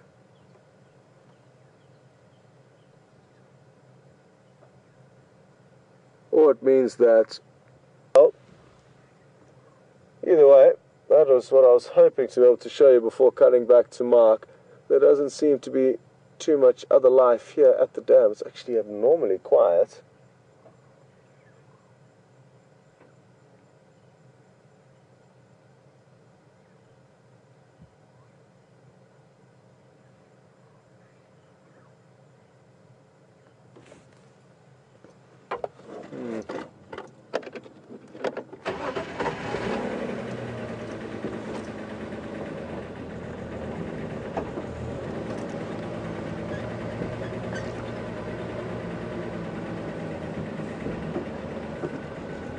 Well, like I said, myself and Brian are going to be doing a little bit of circular movements here, looking for whatever we can find, but also waiting for an update on those lions.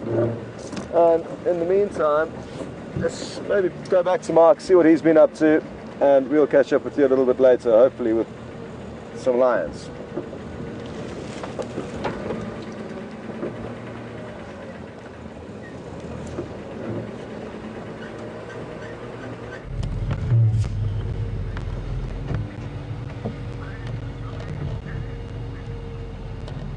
Hi everybody, we're at Arathusa at the moment.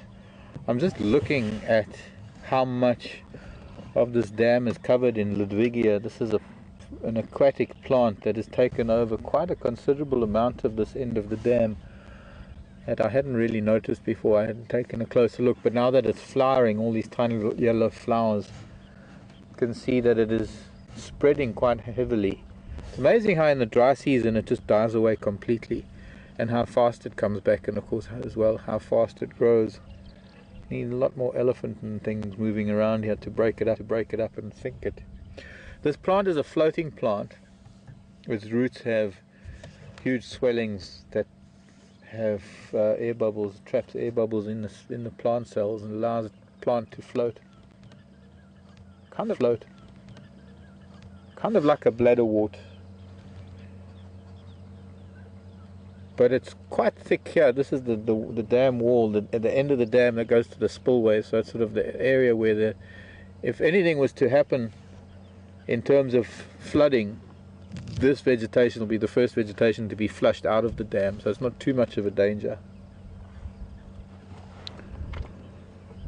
But it can choke things a little bit, despite the fact that it offers shade and maybe sometimes.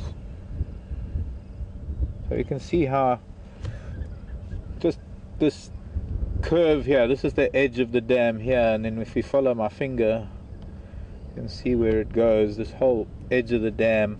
This is the edge of the water here where my finger is, that you can see the line of the dam, and then from there to the right is all this floating vegetation.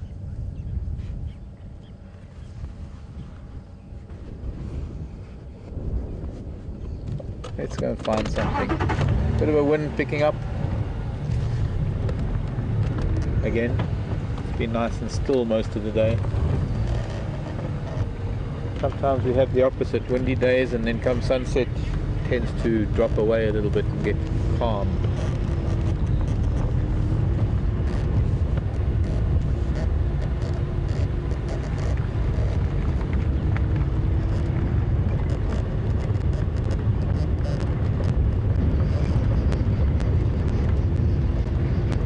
Eagle in the tree, because mobbed by fork-tailed drongo earlier. Can't see what it is yet, we'll get a bit closer.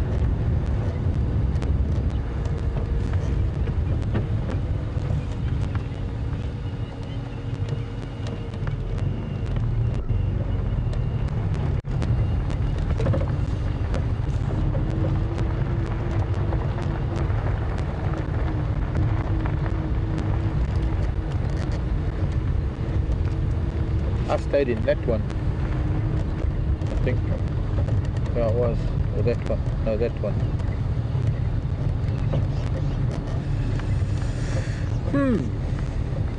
That's when MJ and company were here.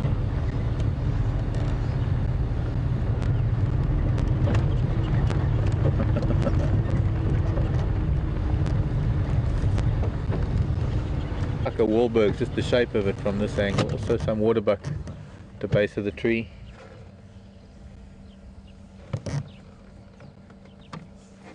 Where are my far lookers?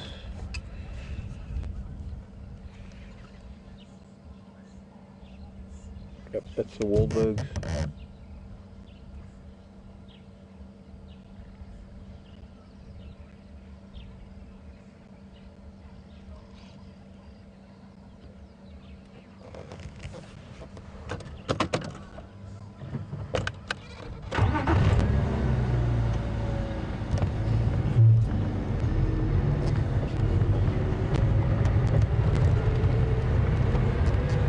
Drove away while we were full zoomed.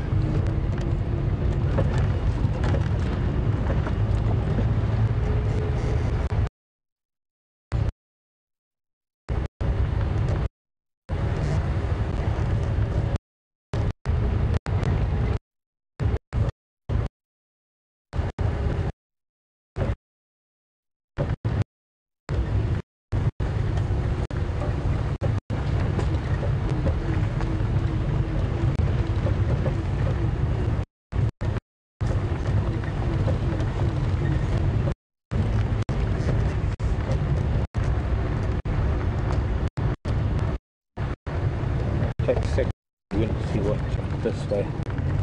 I'm still trying to get hold of some, find out where those Birmingham boys are. But I'll refrain from using the radio for now.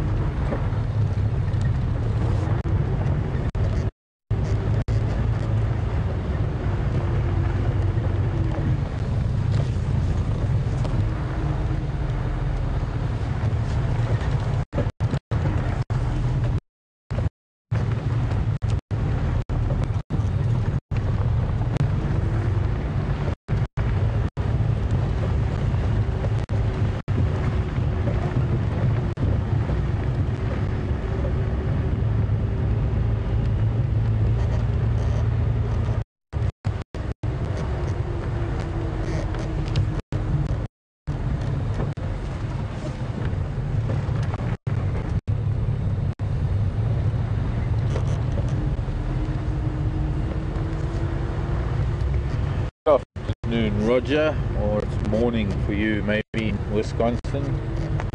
Roger wants to know if I've heard of jiggers.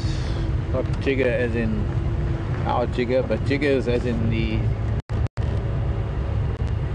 suppose it's a parasite in a way, larva, or parasite rather. Roger, I haven't, I spend so much time barefoot. And I've spent time barefoot right throughout most of my reign or rather my adventures in Africa, from South Africa to Botswana, Zambia, Kenya, Tanzania, the islands, and I guess, you know, knock on wood, lucky I haven't experienced it. I'm not too sure of which parts of Africa jiggers might occur in. I know it's very much an American problem, and I guess fortunately I haven't.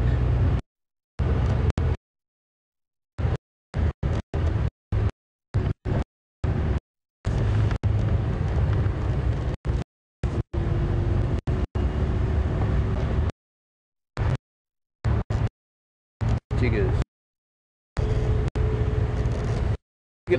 Chiggers.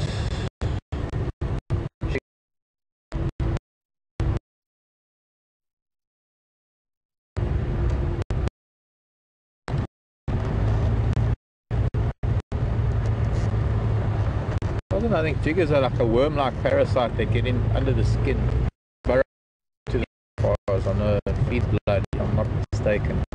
I'm open to correction there because it's a bit fuzzy. Chiggers or chiggers, or is it chagas? C-H-A-G-A, not I-G-A. Chagas. Parasite that's carried by one of the assassin bugs or assassins that are they transfer the parasite. Darwin might have actually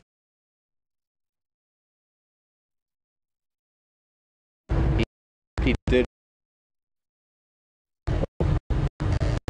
complain of bugs, and not true bugs. This is not the sort of just generic, if it's an insect it's a bug. They were true bugs that were plaguing him in his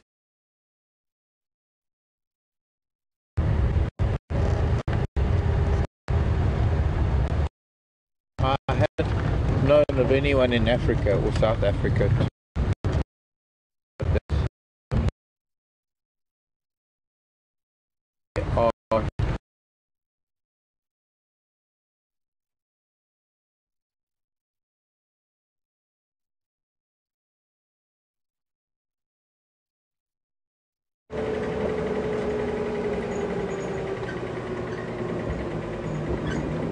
Welcome back.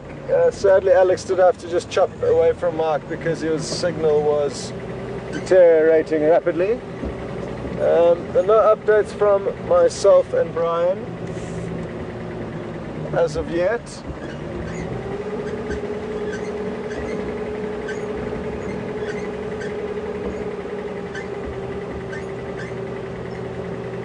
Awesome.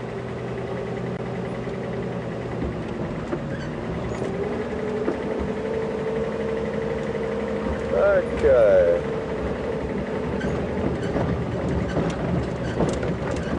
Oof, I might have to slow things down a bit here. This is seriously bumpy. Looks like I'm riding a camel. Never ridden a camel, so I actually wouldn't know what it feels like. But I guess this is, well, that little patch back there was very similar to riding a camel, I believe. Ridden an elephant once, that was nice. But not a camel. An ostrich is another one I'd like to ride. That must be quite fun. There's people that actually race ostriches. Okay. Brian, remember what we were talking about earlier? Now you wouldn't believe how lucky we've got. Earlier on this afternoon, I saw a wasp's nest in a little bush, and I stopped and explained to Brian why I was stopping to look. And the reason why is because these wasps, known as vespid wasps, are highly, highly aggressive. And often you get a mutualistic relationship in that a clever little bird builds its nest right above the wasp's nest. So any predator, snake, mongoose, you name it, coming to try and take those little chicks out of the nest will be attacked by the security force of a whole group of wasps. And I'm 90% sure that this bird nesting here is a blue waxbill, an incredibly pretty little bird. And wouldn't you believe that birds can get their own personal security in the form of wasps? Absolutely awesome. And the fact that, and I mean, I've been looking for these since day one, because it's such a cool relationship. And today was the first time I actually saw a wasp's nest, and this is the second wasp's nest I've seen, and we've got lucky and found the bird's nest along with it. And it is often this little bird that I'm actually going to get out and show you in my book, called the blue waxbill. A few of you may have seen it on drive with me. I have showed it once or twice, but sadly we have to be very close to them to show their beauty because they are so small. But I'll just hold my book here, and Brian will zoom in, and this whole page is full of beautiful birds. But the blue waxbill is in all likelihood the one who has built its nest here, right next to the vespered wasps. Let's see if it says anything. No. Typically roosts in canopy of dense acacia. Well, I'd beg to differ with what this book says, because I know for a fact... Oh, here it says something interesting. Okay. So, monogamous ball nest with side entrance built of dry grass and usually placed in thorny tree, almost invariably close to wasp nest. So, there we go. Is the bird in there? No. Oh, you're back on there. Sorry. Okay, thanks. Well, isn't that wonderful? And wouldn't it be nice to know if there's a little bird in there or some chicks, but we won't be able to find out the answer to that question, because if we go any closer, those wasps will attack us. So, nice to know though that there's a family being safeguarded by a wasp's nest. And just so incredible the different intricate relationships that animals have adapted and evolved to realize the benefits of over the years.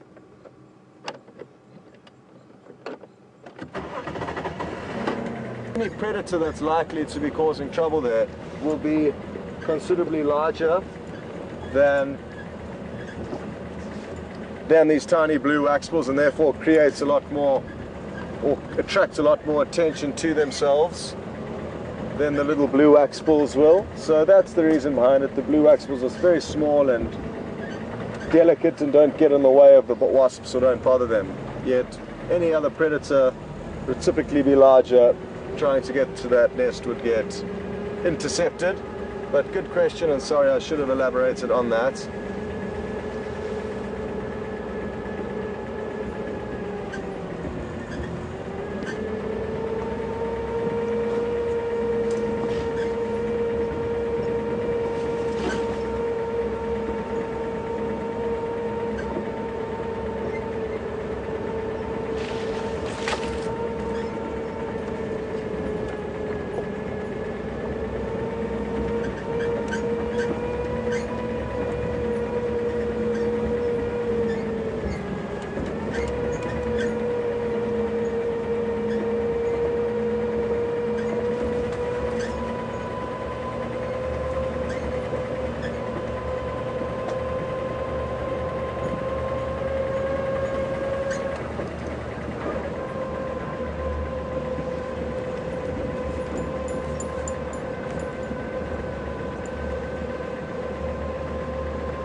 Come on, animals. Show us some of your tricks. I don't not do anything. They can just be pretty just by being themselves and not having to do a thing. This is a beautiful marula tree.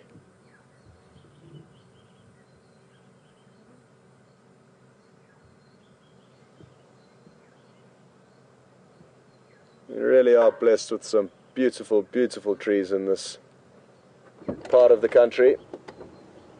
And the marula certainly is one of the most iconic trees of the low veldt of this area.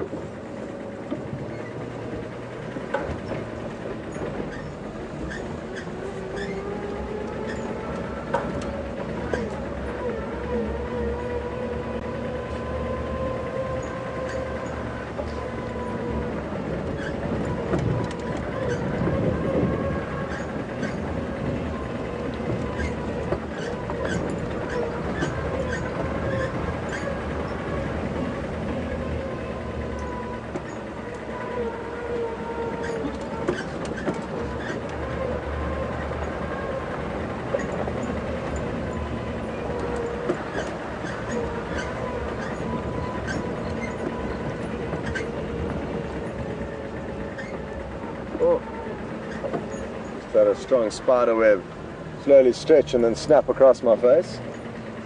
Could have been a golden orb web spider web. That's very strong silk that they use to build their nests. Webs, sorry.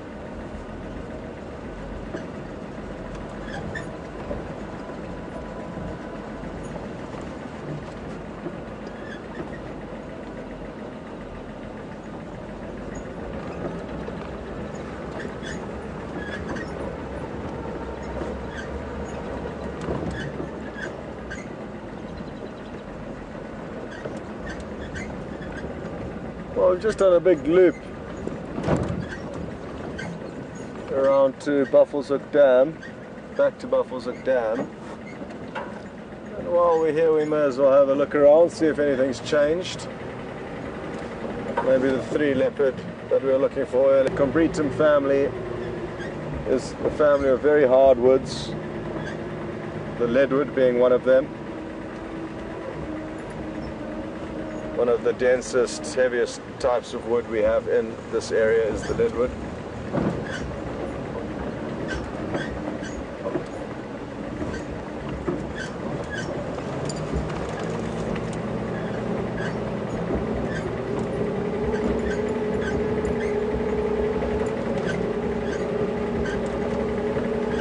How are we looking here?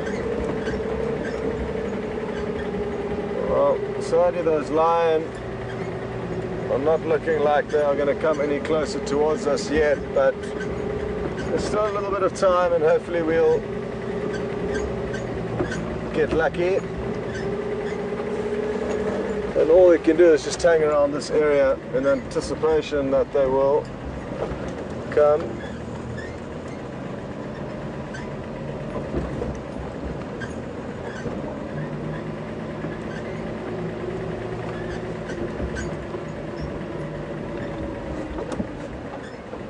Alex, is there nothing on Arathusa? Any updates on what's going on there?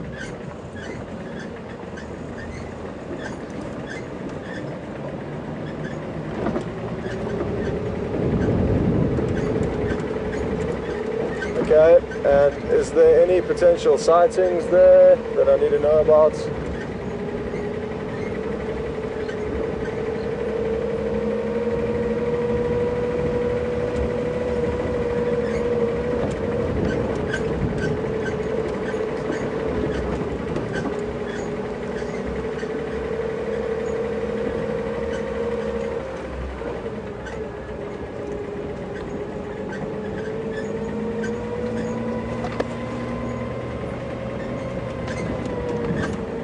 Okay, copy, thanks.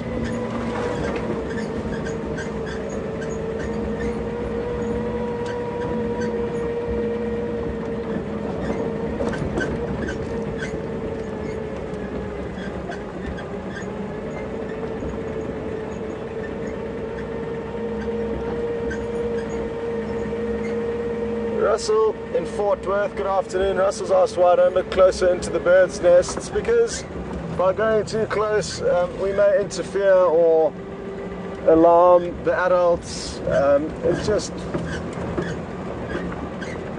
It's better to steer away from things and not get too close. It is tempting though, and in some situations it does allow for it, but in that scenario they've already been quite nervous of us, and I just like to interfere as little as possible. So that is my reasoning behind it. Good question though. It is certainly tempting to have a look inside and get close, but sometimes it's best to keep our distance, just to respect that little gap that the animals do like to have from us.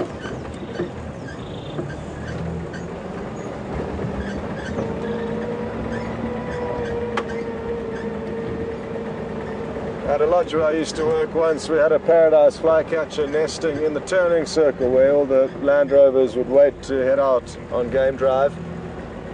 So that one was incredibly accustomed to people and vehicles, and we would actually get really great sightings of it because we could stand on the back seat of the Land Rover and be looking down into the nest with it just a few meters away, or even right up to it. So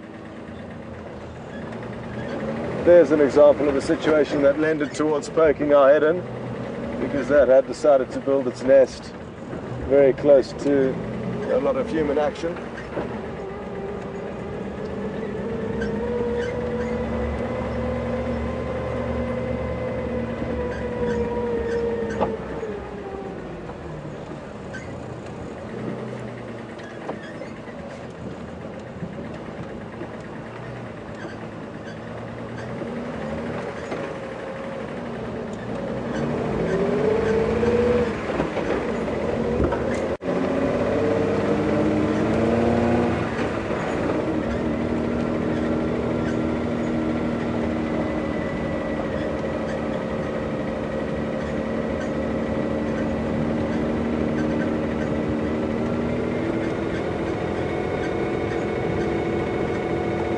It's getting quite nippy. I may need to put my jackets on.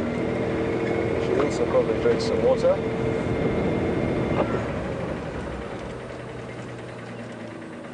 Holy smokes. Okay. We may have a large python nearby.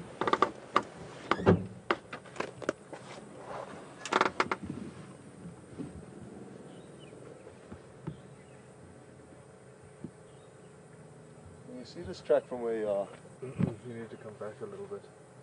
I think we might find a very big snake, if we're lucky. Just going to have to go for a little walk though.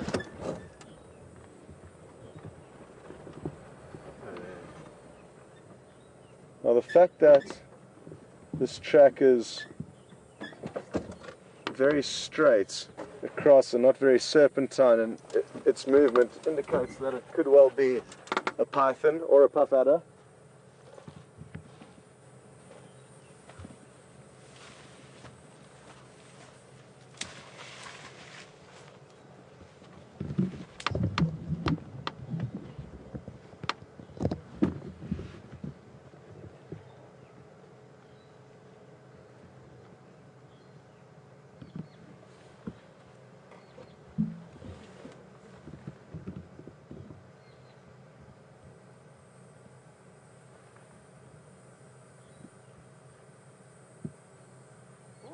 The grass is long.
Well, it was certainly worth having a quick look around for. I mean, I'm not sure exactly which way it crossed, but I'm leaning to think that it did go this way, not the way that I checked initially. So let me just have one more quick look. One more quick look.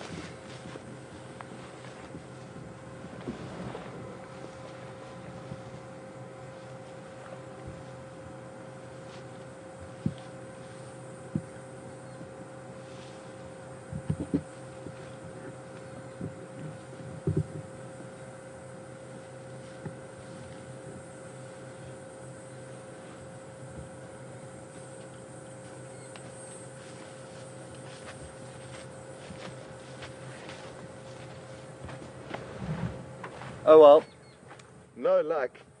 It was worth checking because there's no vehicles that have driven over this set of snake tracks, and it's quite a busy road, so it was all likelihood within the last half an hour or hour that it crossed this road. So certainly worth having a little look around for.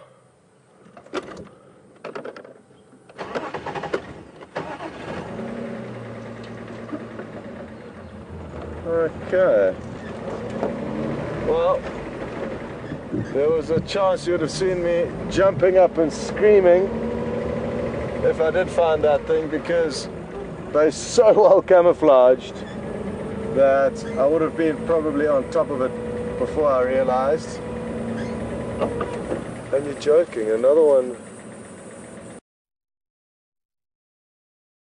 There's been a lot of snake movement here. Possibly even the same one that's come in and crossed backwards and forwards.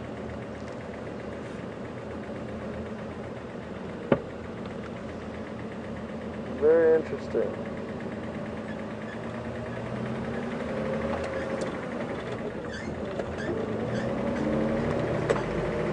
Yours for Scott?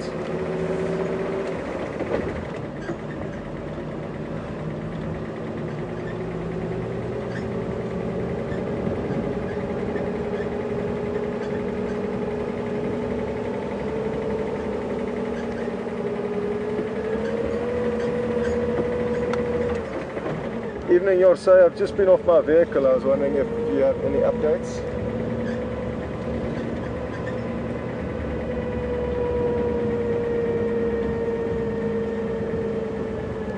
That would be perfect. Exactly what I was looking for. So I've actually just got to where I left those tracks on Chudakat line. I'll wait here for you.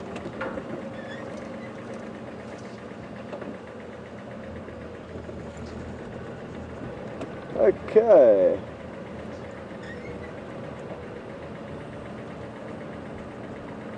Well,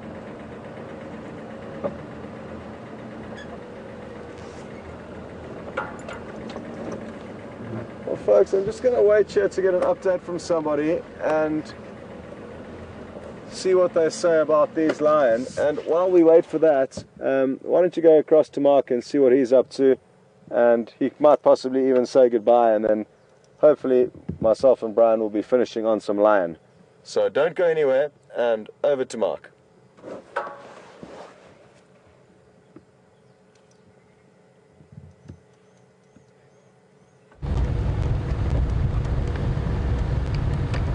Alright, negative, really bad timing. I need 5 more, so let's go.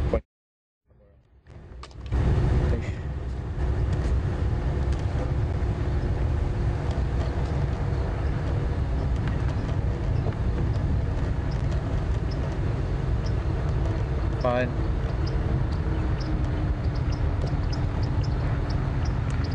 Hi everybody. We are making our way back to Djuma at the moment.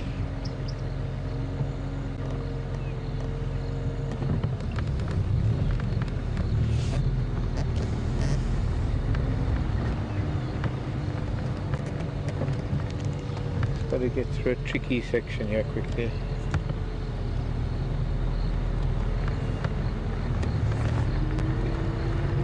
Tricky.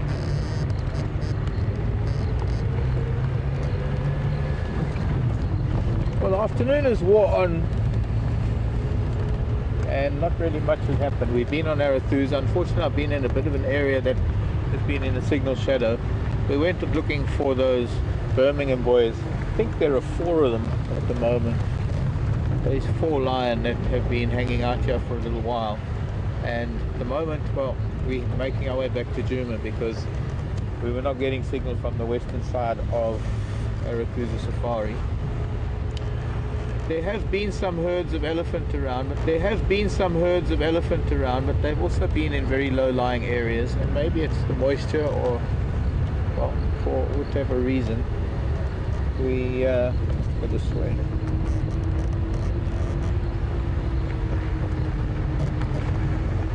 We're not seeing very much this afternoon. Sounds like Scott's had some interesting things to show you, which is great. Flycatcher nest. I still have to find out where he's found that flycatcher nest. Pretty amazing that he did. Sounds like he found an owl as well.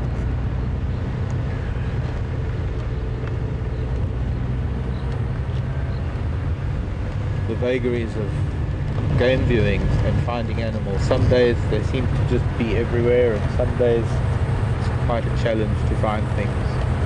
But having said that, we never know what we're going to drive into around the corner, and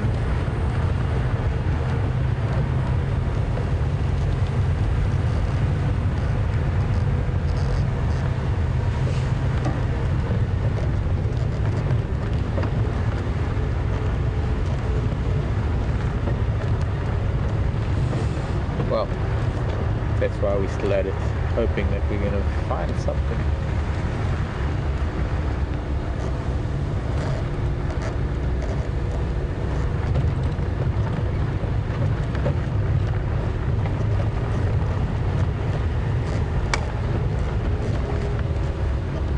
Haven't heard too many questions this afternoon, either Scott or myself.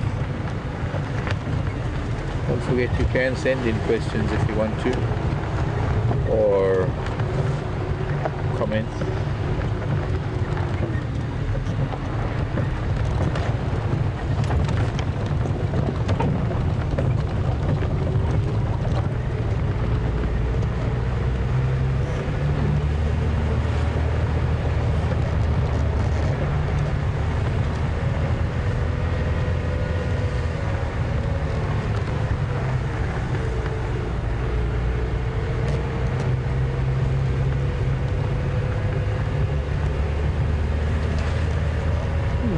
Hello Lisa. I wonder which Lisa. Lisa on email was asking a really interesting question about elephant tusks, wondering if the salt and the minerals in the diet, in the environment, have a role to play in the size of an elephant's tusks. Lisa, mostly, I would say, mostly it's the genetics that are the rulers of the size of tusks. Maybe it's not maybe, but the minerals and the vegetation and what they take in will most certainly play a role in the density of the ivory, the density of the tusk, and the makeup of the tusk in terms of the different minerals and the enamel. You could probably be able to, as much as you can with humans, you can not only determine what their diet was in prehistory, looking at fossil teeth, or early humans, but you can also maybe put them in a particular region based on the flora they were, and I suppose the fauna, but based on what their diet was.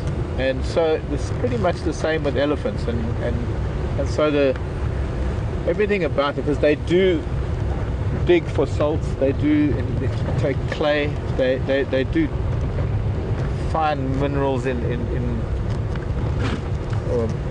other ways, and, well, I'm saying that which they don't get from trees, and it most certainly plays a role in the makeup of the dentition, the makeup of the tooth.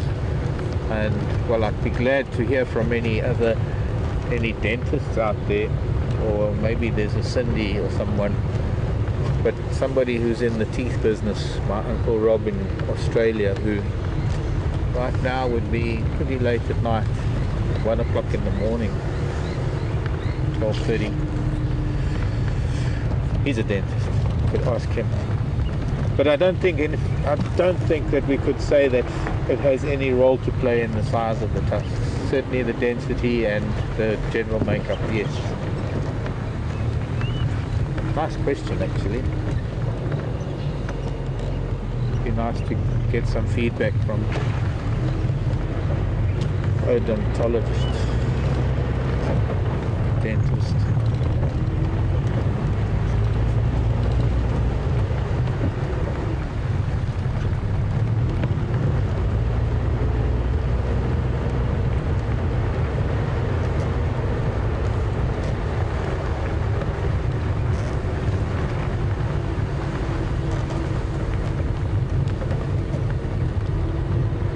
That's interesting. They've got us on this road. Talking about elephants and tusks. I inadvertently took a turn that I oughtn't to have taken, and maybe it leads us to something special. So let's see where it takes us. It's going to take us to Triple M, up near Impala Plains, near the gate even, which is great actually. Hop onto Zoe's road.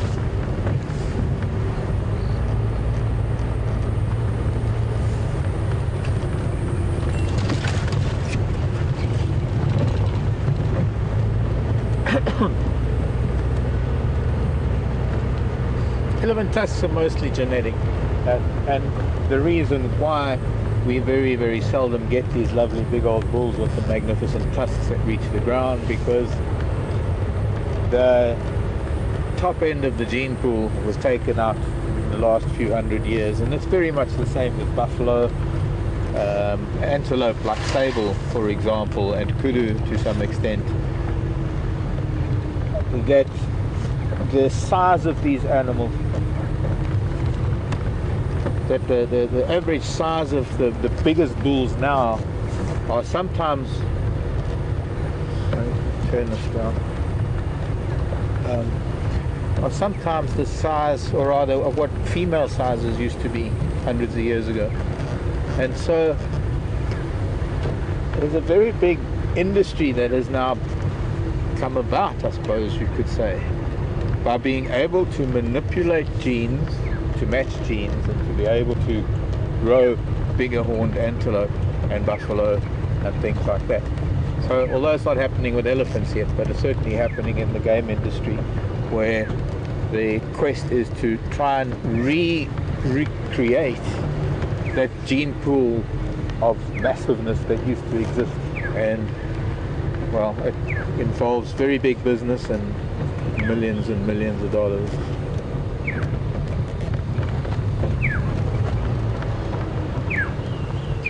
Hello, Oriole. I haven't heard from an Oriole for a while. Beautiful drainage line here. I can just imagine Karula being here.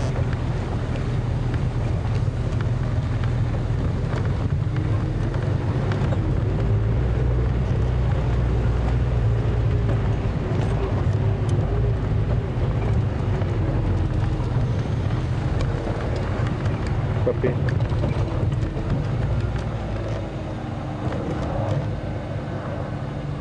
What is that, a helicopter? Or an airplane?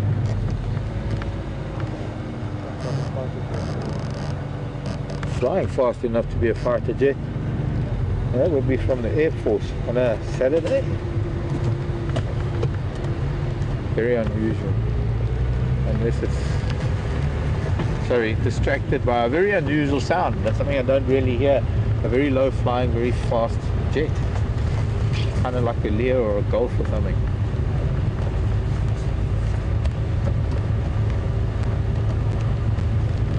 So, where were we? Scott's trying to find something special to end the afternoon, to make your Saturday special. So am I, but he's got more of a sure thing going for him, I think. They got teeth and claws, and they are somewhere near where Scott is.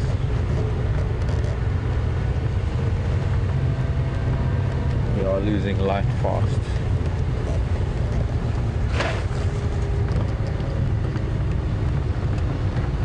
Yes, okay, that's what I was saying about breeding large horned antelope. Hopefully it'll never get that way, well, only for their own sake, elephant, but it's actually gone the opposite direction with elephant. The very fact that humans have hunted them in the past has led to the opposite criteria being the dominant gene. So if anything, there are now tuskless or one-tusked elephants, and the gene for relatively small tusks seems to also be fairly dominant, or medium-sized tusks. Because really, Franklin, you have to give me a price. Because They're the ones that are least likely to be taken out. Anyways, I think we might be ready to go to Scott. Tell me, Alex.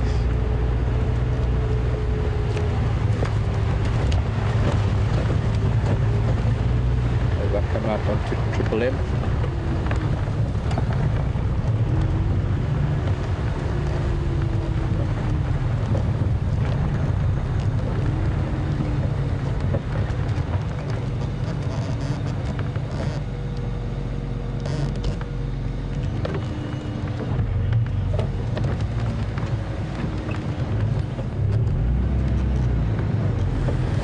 So we're going to Scott. We've only got a few minutes left. Excuse me. Only a few minutes left. Thanks for joining me and, well, everybody, but from me, we'll go to Scott and hopefully he's got something for you. A bye from myself and from Liam. Bye. And we'll see you tomorrow morning. Bye. Bye.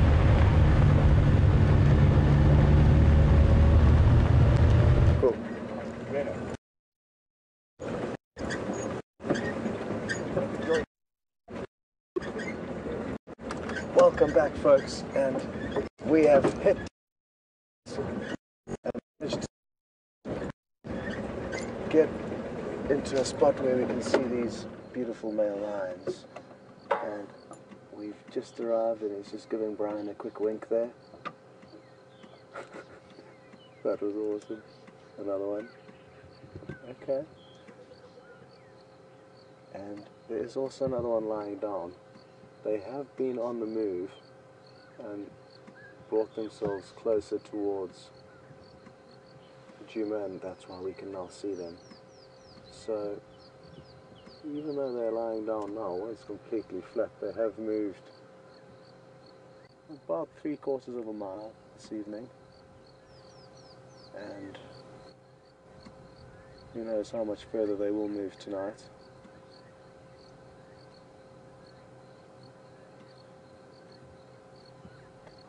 Managed to get here in time. There's only a few minutes left, and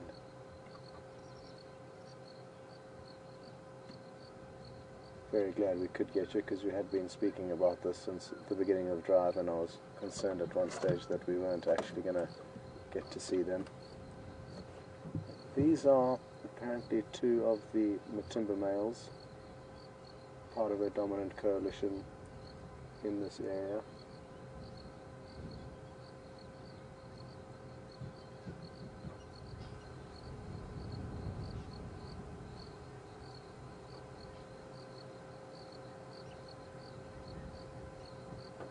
It's hard to believe. The other one we can't even actually remotely see, but he is nearby in the long grass.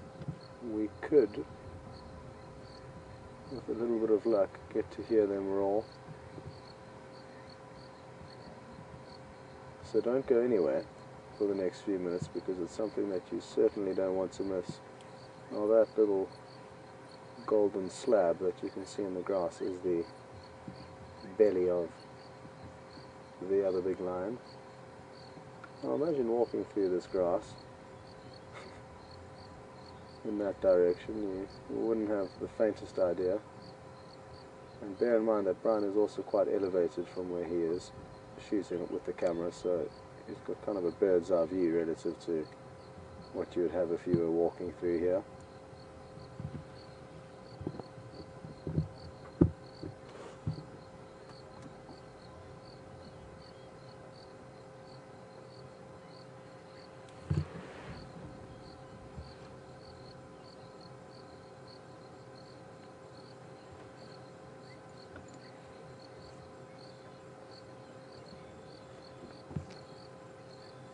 And now if one of them does start roaring, in all likelihood the other will join in. So we just need to hope that this guy does anything really, and the other one would probably follow suit, whether he gets up and moves and or roars. The other would in all likelihood follow suit.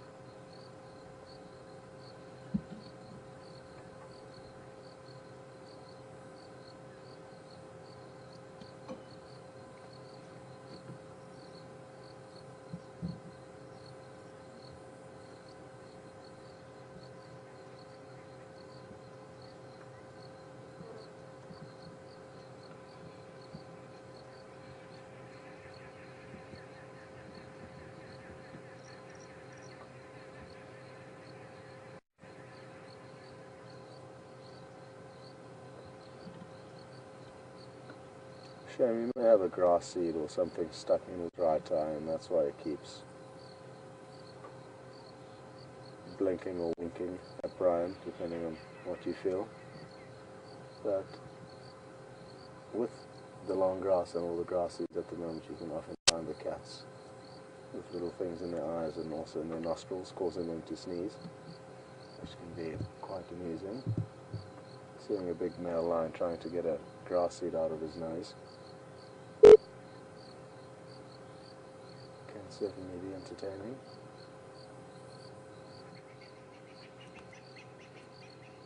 5 more minutes.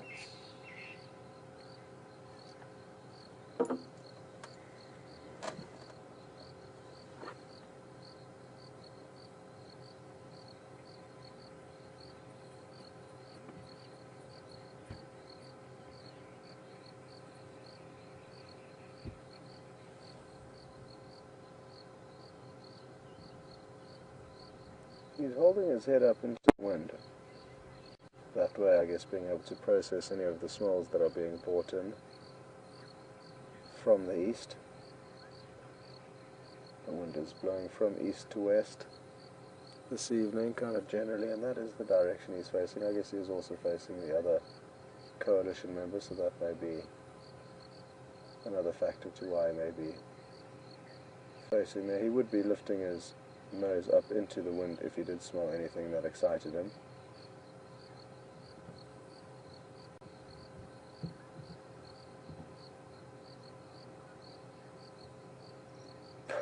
But at the moment he's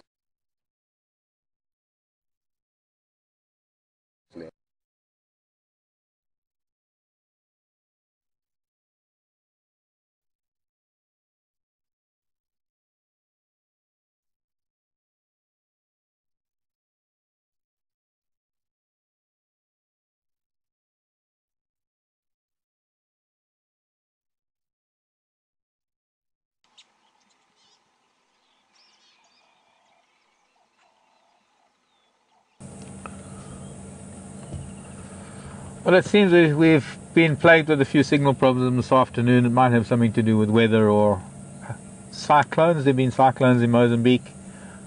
There could be solar flares and sunspots and electromagnetic interference. But it's come to the end of the day, folks. It's getting dark. We're going to be needing to get back to Manyaleti. The good thing is that we'll be back again right here, 6 o'clock Central African time tomorrow, our Sunday. It's going to be a fun day. I hope the weather will clear up for us, and I hope there'll be some more things for us to find. So please join us, and please do continue to send in questions and queries and comments. It's great to be able to interact with you. It's part of what we're all about, is being able to interact with anyone anywhere in the world. My name is Mark. Liam has been on camera, and Alex in final control. From all of us, including Scott and Brian, bye everybody. We'll see you in the morning. Bye. Love you lots. Bye.